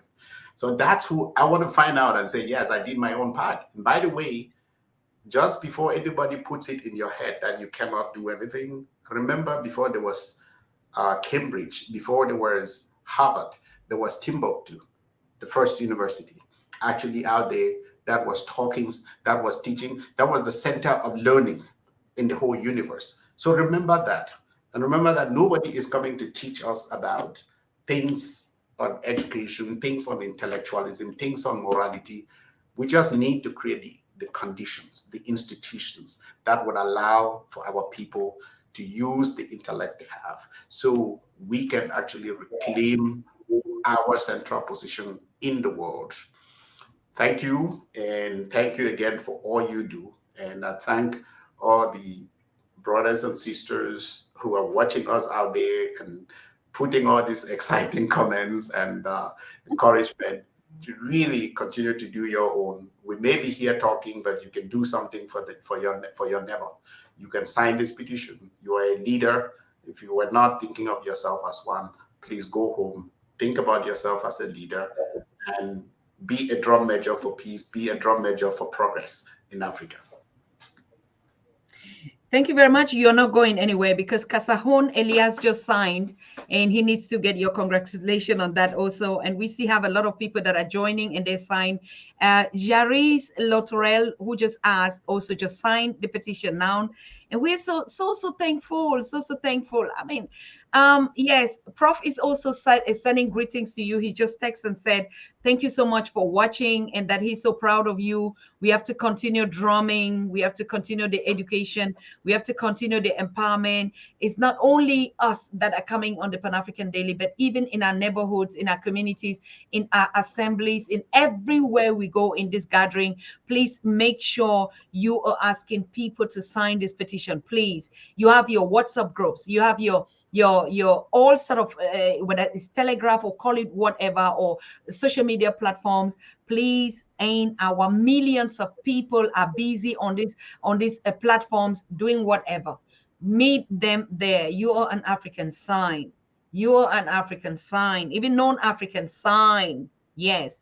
So thank you, doctor. You just did not say, oh, we are all doctors. Why not? We're not refusing our titles. We get our titles to work for our people. And also, don't thank me because I'm also trying to work my own legacy to meet all these ancestors that were gone in that room. So everybody should align his purpose. I mean, if you want to go somewhere else or you want to come back and into this kind of crazy situation, that is your problem. But if you want to align yourself like the legends that will remember for what you have done, Professor PLO has picked up the banner of the others, all others that are doing, the leaders, Dr. Arikana, Professor James Small, Maponga Joshua, I can name and name and name, and we will name all that have been coming here. And me too, I'm just happy to be in that line. Tomorrow we're leaving and we'll all be meeting there and greeting with all the, the Magufulis and dance that party somewhere else. So make sure you are also in line. Make sure you are in line, my people. Okay. So thank you. Should you put the link on the description, please? I already did. And I will do it again tonight. Okay. Yes, do your own so that Blessed can do his own or her own, right? Like, this is the time for action. This is the time for action. We wanted a leader. The leader is here. What about that? You wanted a leader. The leaders are here. Now just do what the leaders are telling you. We are obedient.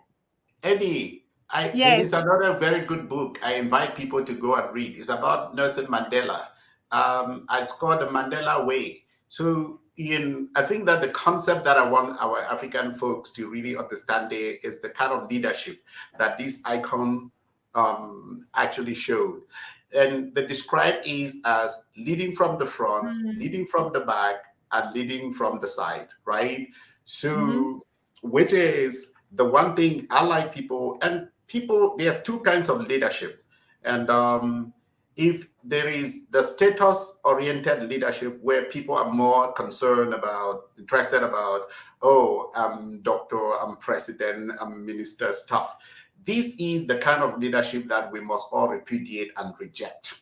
But there is the service-oriented leadership, which is asking the question, what can I do? That is the one that for all of those people, for all of us who have once picked the Bible, even if you're not Christian and read, you will realize that the carpenter in Nazareth washed his fellow disciples' feet. He was the one who was actually doing, so he didn't ask them to wash his feet. He washed their feet. So if you want to call yourself a leader, Africans must do something different. You guys must do something different, which is go today and ask yourself, what can I do for my neighbor? What can I do for the person who doesn't have? What can I do to stop these wars in Africa? What can I do to actually make sure that if you can teach somebody something, teach them something, and don't teach them for a reward. Teach them because it is the right thing to do. Teach them just because you cannot, you really can help your brother. And one of the most beautiful, iconic images I ever saw, maybe if we can put out an image, if we could, I would tell you, there's a Japanese boy whose brother has been killed by the by the bomb. I believe it was actually the nuclear bomb. And he carries his dead brother on the back. And actually, that boy is probably maybe around 10, 11, or 9, I think. Mm-hmm. And somebody sees him and asked him if he's not heavy. He said, no, he can't. He's not heavy because he's my brother. Okay? So he could have also said he's not heavy because it's my sister. If you are actually doing this work for our people, you cannot say that the work is too much. Don't be tired. Professor Lumumba, that you've just mentioned, has not been tired. Nelson Mandela was in jail for 27 years, was never tired. He did it, and he was not doing it for himself. He was doing it for all of us. And that is the kind of leadership I want our people to show. That's the kind of service-oriented leadership I want people to think about when they watch programs like this, when we spend time talking about. So it's not about service. And that's the reason you never see me refer to me as myself as doctor or put on any regalia to show. I don't care about that. What I care is, what do you use that to do for the other people? That's what we should be thinking. Ashe, Bayete, King Africa. Thank you so very much, Doc. I mean, it's just like I don't want to leave. It's just like I don't want you to leave. It's just like, just stay and dish it out. Just stay and let the people sign. Someone said pin the petition. I've pinned it, and you can see how, oh my goodness, everybody's just signing this thing. This is great. So wonderful. Kasahon is saying, where is the petition link signature, including in digital campaign and share link? Yes, digital campaign and share. We cannot let down Professor P.L. Olumumba, for God's sake. Oh my goodness, this should not even happen. No, we cannot let this down. I mean, for whatever reason, that should happen is that we have to get that 1 million signatures for Dr. Edmund Folefac, who is the brother of Professor P.L. and I am the sister also of Professor P.L. If you don't want to be, that's your problem. But we are on that. So please join this. It is not heavy for us. Women, girls, boys, children, all sign the petition. When I say children, when you're already 18, adults, but you are still our children anyway. So make sure you sign this petition. Tomorrow we're going to have Taki here, and Taki Grant is organizing the One Africa Conference in Detroit, Michigan. And we have also sent the petition to them to share it in their community for them to sign. That's even a criteria why I have to attend the Michigan. I told them if I don't get my 1 million signatories from there, I'm not coming to you. What is brother and brother love? What is the brother? Protect your brother. We say my brother, my sister. And it's the same thing we're sending to the Panama and the Caribbean to say, for once in a while, let us show that brotherly love and take some actions. When our leaders are speaking, let us show them that respect that we were brought up and taught. When a leader speaks, a leader, not just a leader, but a leader of action, a leader that is ready to take that bullet. Go and sign. Susan, I will tell you, you see, when you, next time when you are in England, right, go look at the museum. I think it was the Museum of World War II Museum, and watch what happens. Like, they actually come out and they say to the countries that actually fought the war along with the empire, fought for the empire, right? And then they put Sri Lanka, and then they put Burma. They put all these tiny little countries. When it comes to Africa, you know, it's not Nigeria, Ghana, blah, blah, blah. They put Africa, right? So the point I'm making here is that, you know, whether you like it or not, the entire world already sees you as one village. And that is what people, when people, if you're walking, they don't see and say, oh, any is from, they don't even, they may not actually even know that your country, that Nigeria is a country of 200 million people, for God's sake. Like I just told you, it's 4 times bigger, it's 3 times bigger than England, or 4 times than Great Britain, and 4 times and 4 times with the population of Great Britain. Yet the Nigerian is also just African, right? But the Scottish, but the person from Scotland is Scottish, okay? The person from Wales is Welsh. So just think about it. So our brothers and sisters, when you do this, they'll go back, think as you're signing this problem, the problem of Amazonia are your problems. The problems of the Democratic Republic of Congo are your problems. The problems of Zimbabwe are your problems. The problems of Mali are your problems. Always remember these, and that's really the most important thing. I'm seeing some people just signing as well. You know, so great job, and always remember that is our strength. Our strength is that togetherness. Of course, you know what, Dr. Edmund, I love the fact that they recognize us as one Africa. It's not that they even recognize it any. No, because sometimes it's just that a broken clock is that a broken clock is right twice a day. Don't give them too much credit for that. It's that it is the discrimination. It's like the person looking at that, like you say, animals, right? That's what. We want to thank Phoenix Genty just signed, said, I just signed. Thank you so much. That's the spirit. Can you imagine that we have more than 10 that have just signed? And that is it. That is it, my brothers and sisters. Well, how should I call you? My children? Because I'm Mother Africa. If you're Mother Africa, then maybe you have a right to call children, right? To call yes, all of us children. Yes, I'm the mother. I'm telling my children worldwide that are watching me, please just go and sign it. Just sign it, and let us do it today for once and for over. Let us respect our leadership that we are under, the leadership that is there for us, for our unity, for our oneness, and say, if we solve one problem here, then we can solve all there. It's not that we don't understand that your individual communities have a problem, or like, why is it only this? Because Dr. Susan is from Southern Cameroon, Amazonia, and his brother are here, and they just talk. No, that is not the spirit. The spirit is one for all for one. One, all for Robert Forbes said, I just signed and delivered. Yes, that's the point. That's how we have to do. Sign it, deliver. Send it to the real people. 12 is our solidarity alarm. Yes, I know that. Tell them we are doing a good job. Ibrahim El Hagi, you're just joining now from Israel. Have you signed the petition? Have you signed? The petition is right there at your wall. Make sure you're signing it. Alvaro Prad, have you signed the petition? I see all of you that are watching here. Have you signed this petition tonight? Okay. We are more than 100 watching from these platforms. We need to see 100 signatories. Otherwise, you have already signed it. So that is good. But we need you to share to 12 people, to solidarity people. And you know what? Once we're signing, just drink water and let's mind our African business. You know, that's our slogan. We drink water and mind our African business. Just stay focused on African issues. Don't be distracted.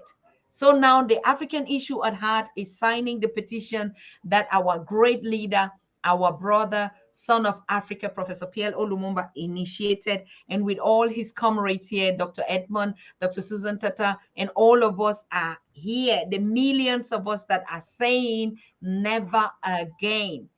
Drop down the guns and pick a drum. Drop down the guns and pick a djembe.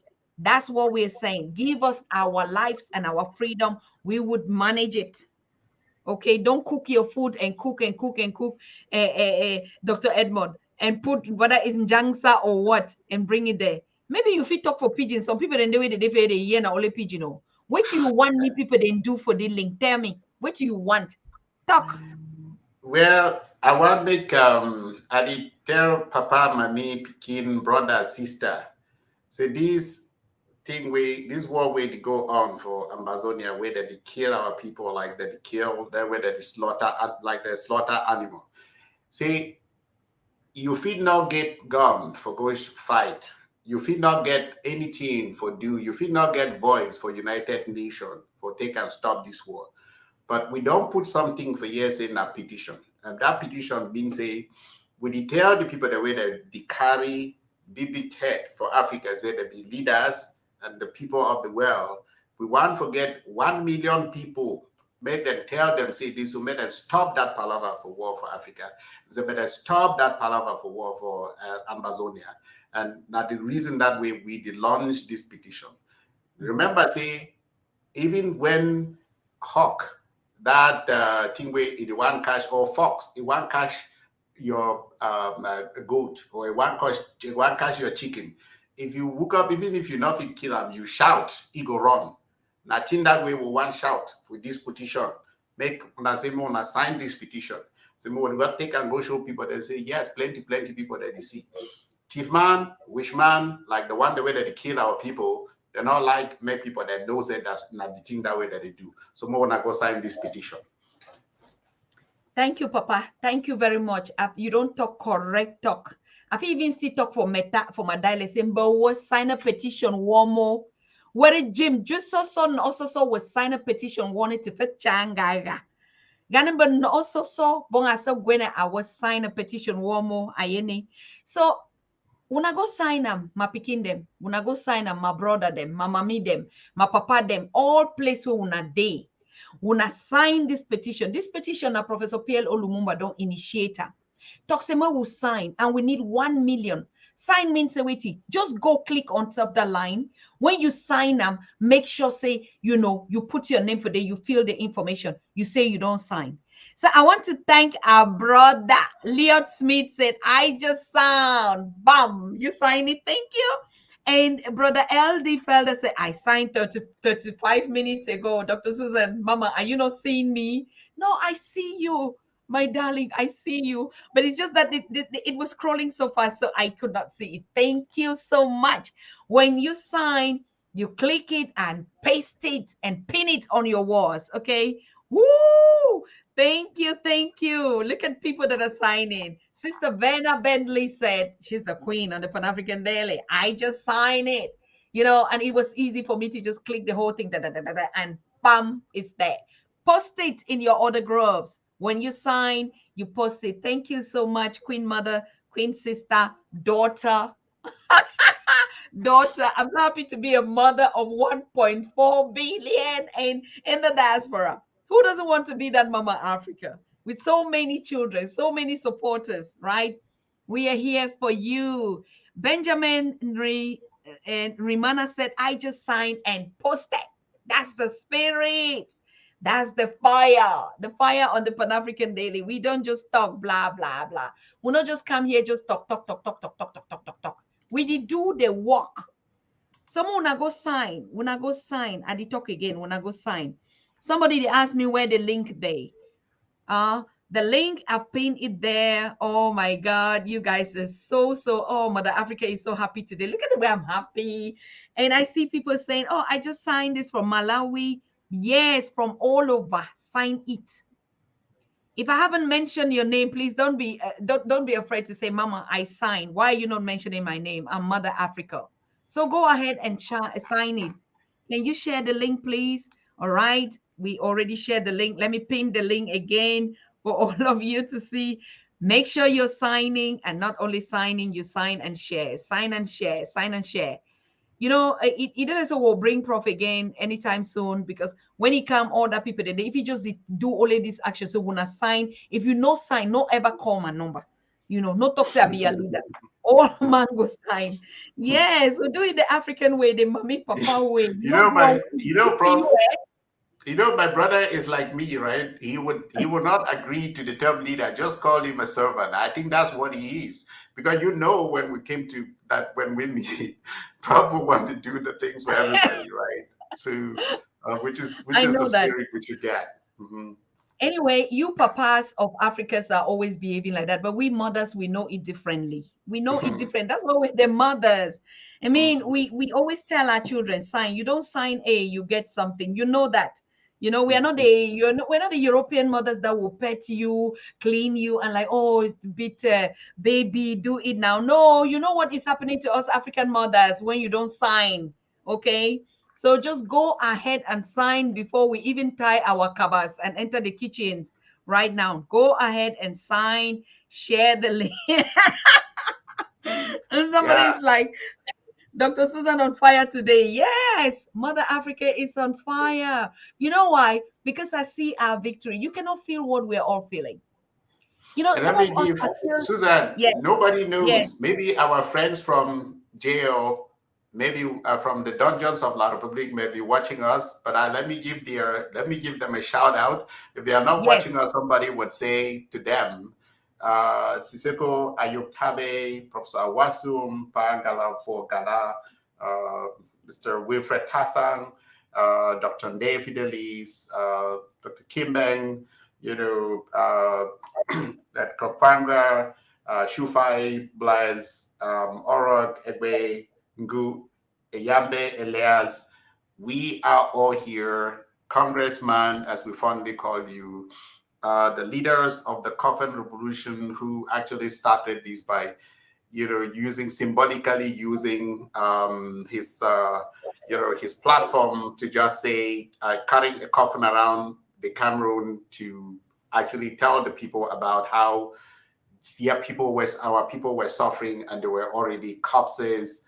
Mancho BBC, we all are here talking. We want to sign this this petition, because part of stopping this war would also mean that we get you guys your release from the dungeons of La Republique.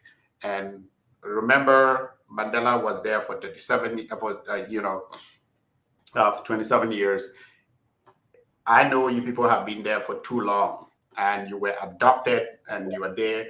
Please stay strong for all of us. Stay strong for Africa. As I read all these comments, as I see all these people signing this petition, it should just give you hope that your brothers and sisters, your kids, across Africa are actually standing in there, and they are there for you. And we shall overcome. I have no doubt in my mind. Actually, we also want to remember Brother Conrad and Penterence Khan and the other Yeah. teachers that are also there. And even this evening, I got information that Penterence is seriously sick. So we're just sending a shout out to you out there and say, brothers, be strong. But we also have our women that have been arrested and incarcerated there, these girls and this for no reason, for just being being on that unfortunate part, what they will call. But don't worry, I mean, the eyes of the creator is upon you. Whatever it's been, you are there writing the story of the next generation. And so know that we are all with you, all of us together, and all other are people that are incarcerated for whatever reason, in whatever prisons, be them in Uganda, be them even in America, where they are all locked up for whatever reasons. Hey, we just want to shout out to you and send our love. Mother Africa and Father Africa love is always upon you. There is no reason for giving up. There's no reason for thinking that you're alone. Your spirit, we are all melanated, and the DNA that flows in all of us. So if you're suffering somewhere, just know that we do suffer. We are also suffering because you are a part of us, and we are not complete until all of us are together. So we say Bayete, and I share to you. This program is taking so much time now, but we just thank you.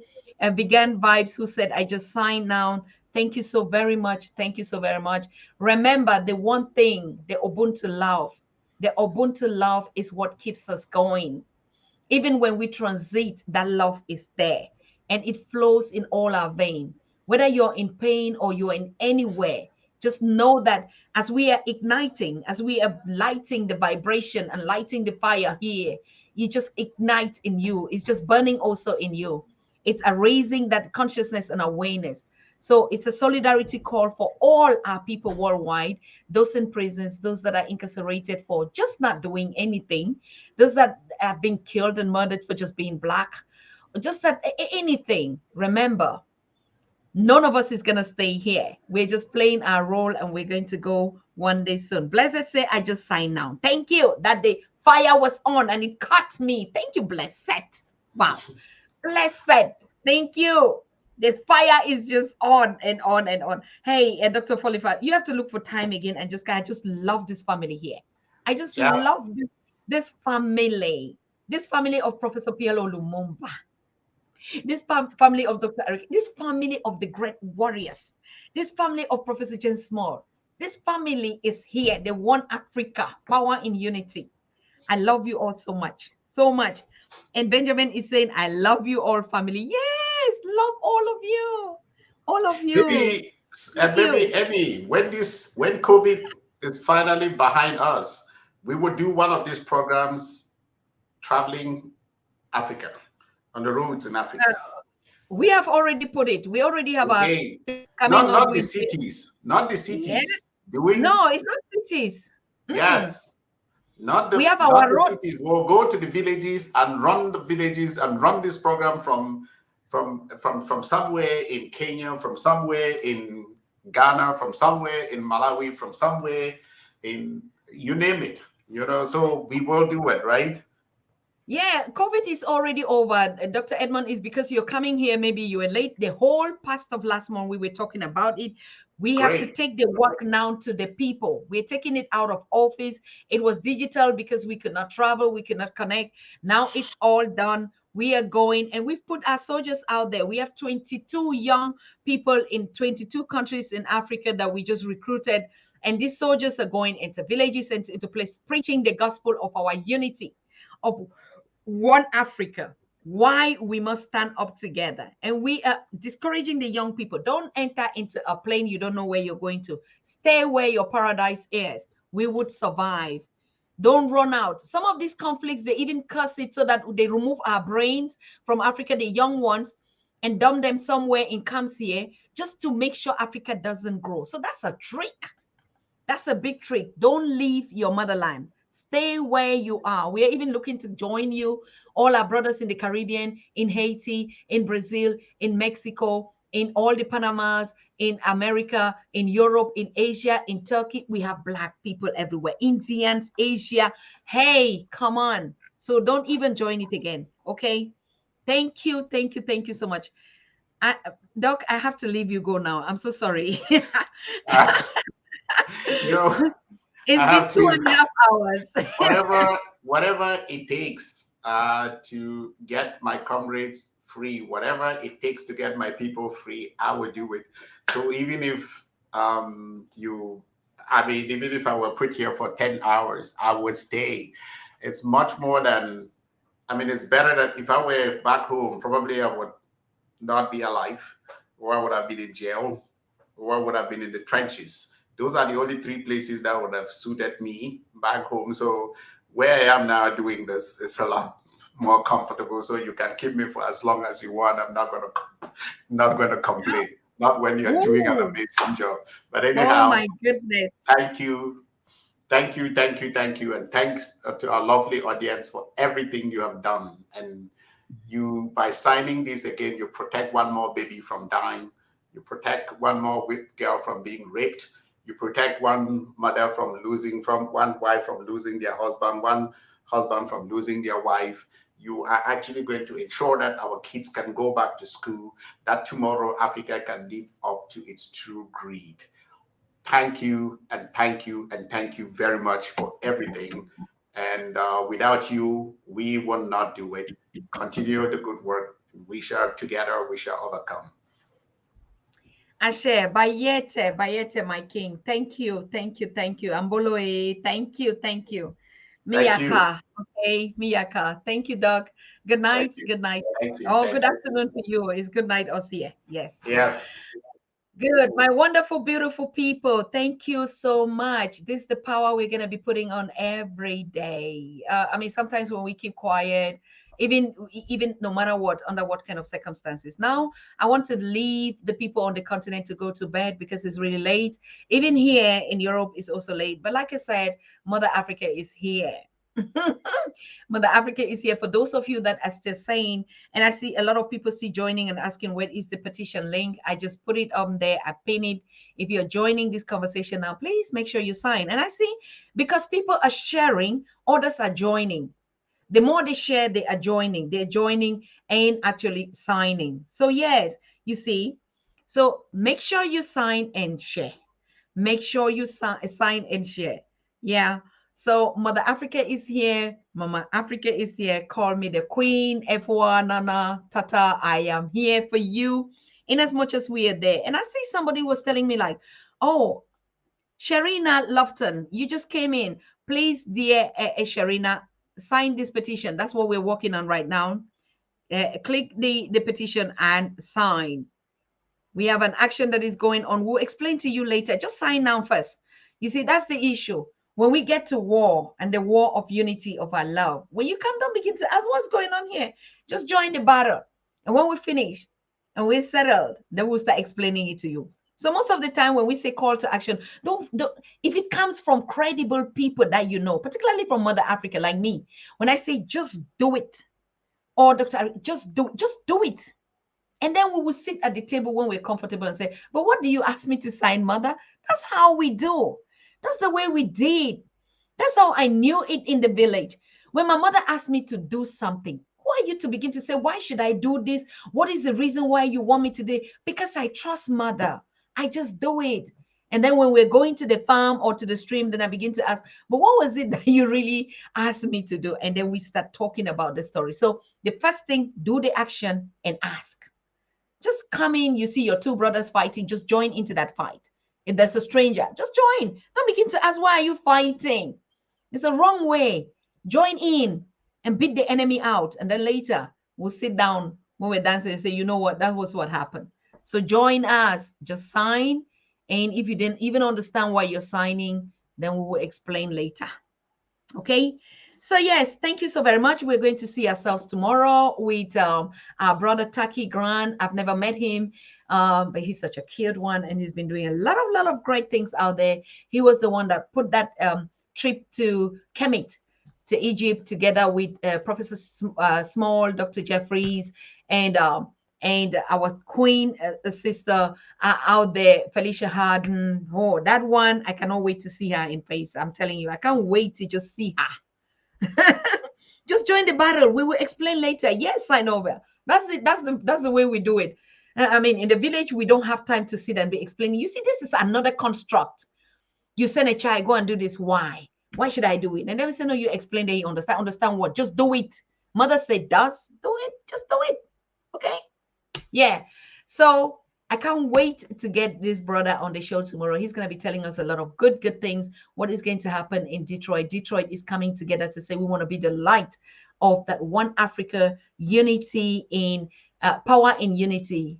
And so, yes, we want to be there. We've been also posting that link out there for your tickets. They are ready. And particularly you that are supporting the Pan-African Daily, when you buy the ticket from our own affiliate link, oh God, you are just promoting the Pan-African Daily for its work. So make sure that you are getting your ticket through our affiliate link out there.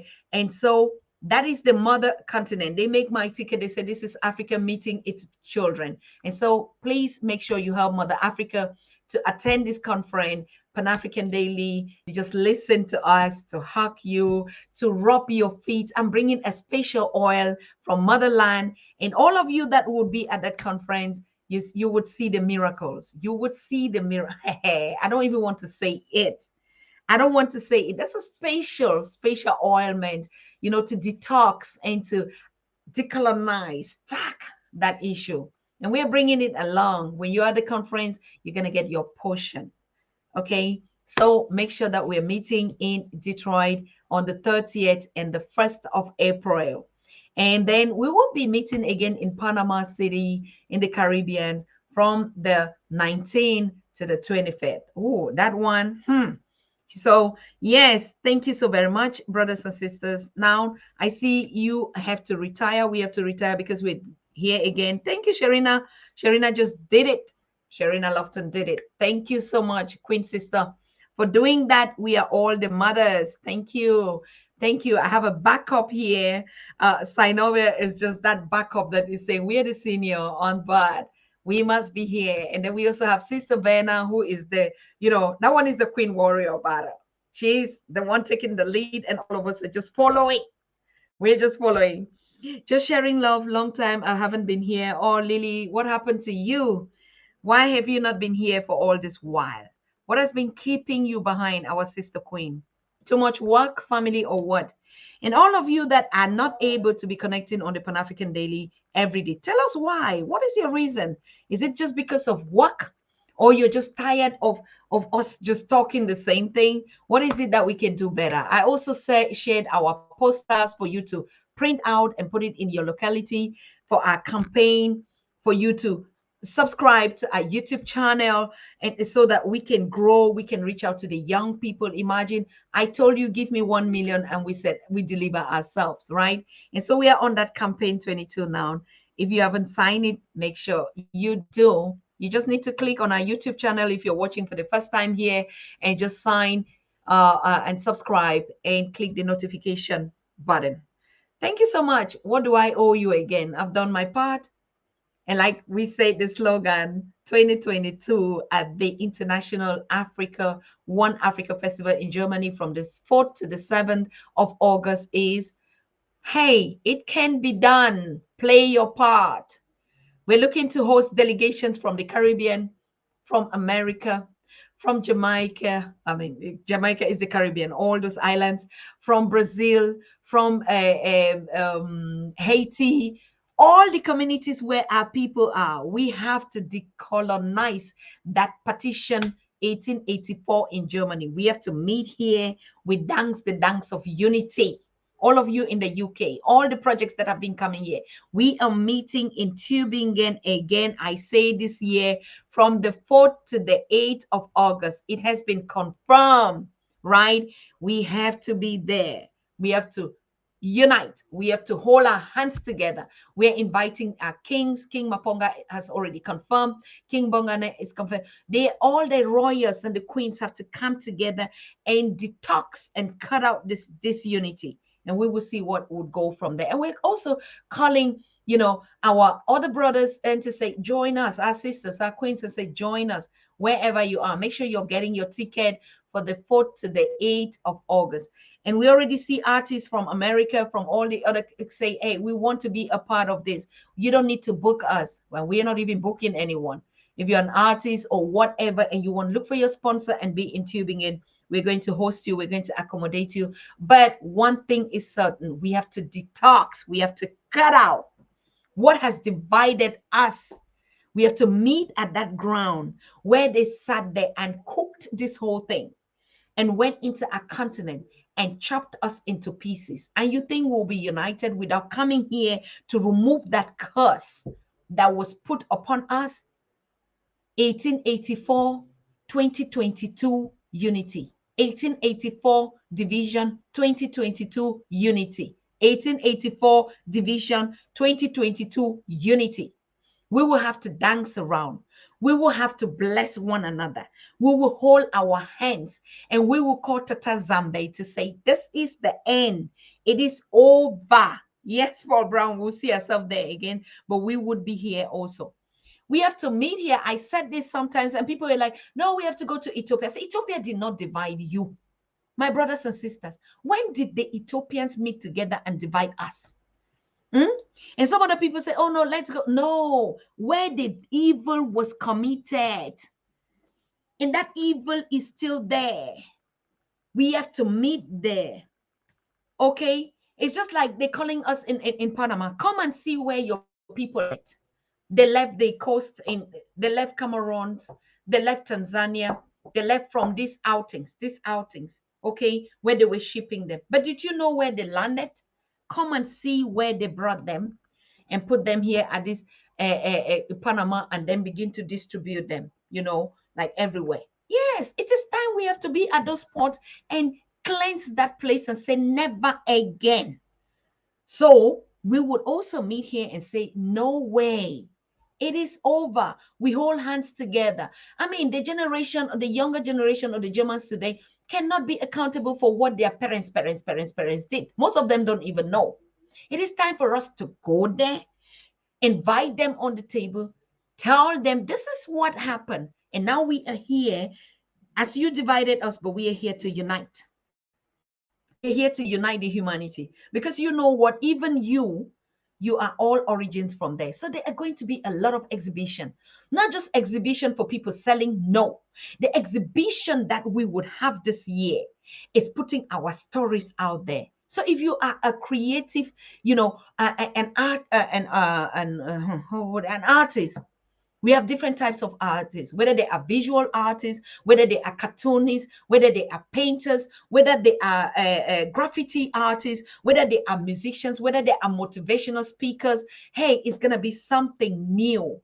It's going to be, you enter that village. We have been given 20,000 square meter for us, Africa, to present to the world the Africa that we want. After all these calamities, we have to be able to put that Africa there. You enter that village, it's Africa. From design, food to every, it's that spirit of Mama Africa. We have to do it, my people. Make sure you book your tickets now. Make sure you're already doing it. Destination Stuttgart. If you're booking your ticket, just book it and you put a destination. The airport you should be landing in is called Stuttgart International Airport. Okay. Yeah. If you happen to also land in Frankfurt Airport, it's not a problem. You can also land there and then you take a train to Tübingen. Tübingen is a beautiful university city that is comparable to others, full of nature. And we want to go back to nature. We're going to dance the unity dance. We will eat the finger food. We will dress in our different and all present who we are. We're going to show them, no, we are greater, we are bigger, we are stronger. Join us because you can't beat us. We want to make this happen. Okay, we want to make this happen, my people. Make sure you are on board.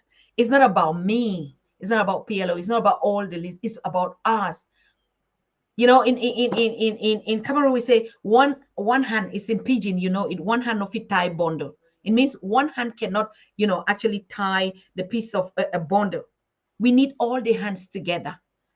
And all of us are going to gather. I mean, before these days are just the days for the village. I need workers on board. So we have to be there at least 1 week before we construct the village. We create the Africa that we want. We're not going to have all these plastic things. Nothing is going to be back to nature. Okay. So we need a lot of your support. Those of you that cannot be there, make sure you're going to send your contribution. We're going to be sharing the link to this wonderful gathering that we had procrastinated, that the division happened in Germany. The unity would have to happen in Germany. Send your contribution if you cannot come. Your spirit is also with us. We want to do a solidarity funding for all of us and all our initiatives there. We want to gather and say we're putting all our money where our mouth is, and we begin to see how we share among all of us. So we want to get this message out. Every day I'll be saying it. A lot of people will be talking about it. Professor Pierre Lumumba was there 2019, and he was the one that lit the fire and said, yes. By then we were saying 2020, we're going to decode that disunity. Then COVID came. So this is the first time again that we're going to organize, and 2022, we want to see all of you there. Thank you for all those that are already reaching out and saying, I want to get a stand, I want to get this. Yes, the applications are currently going on, and we're going to get everything set and share the link with you. So thank you so much. Bye-bye to all of us. They're not stopping us. That's true. Are they still trying to stop Amazon from taking over in South Africa? Oh, that is ancient history. Everything that will happen after a meeting in Tübingen, we'll be calling it that's ancient. That's the past. And then we are defining the new Africa. Thank you so much. I mean, 3 hours. Woo. Good night to all of you. We see ourselves tomorrow, please. Bye. Good night. I love you all, and you do know that. Bye. Good night. Good night. Tukupa moja. You are watching the Pan-African Daily TV with Dr. Susan Tata. The Africa we want. Unity, consciousness, our culture, our spirituality, our history. One Africa for Africans worldwide. Motherland's calling its diaspora home. Join my voice. Join my team. Join my campaign. Campaign 21 hashtag 1 million subscribers on the Pan-African Daily TV YouTube. Be a volunteer. Apply now. Be the new Africa.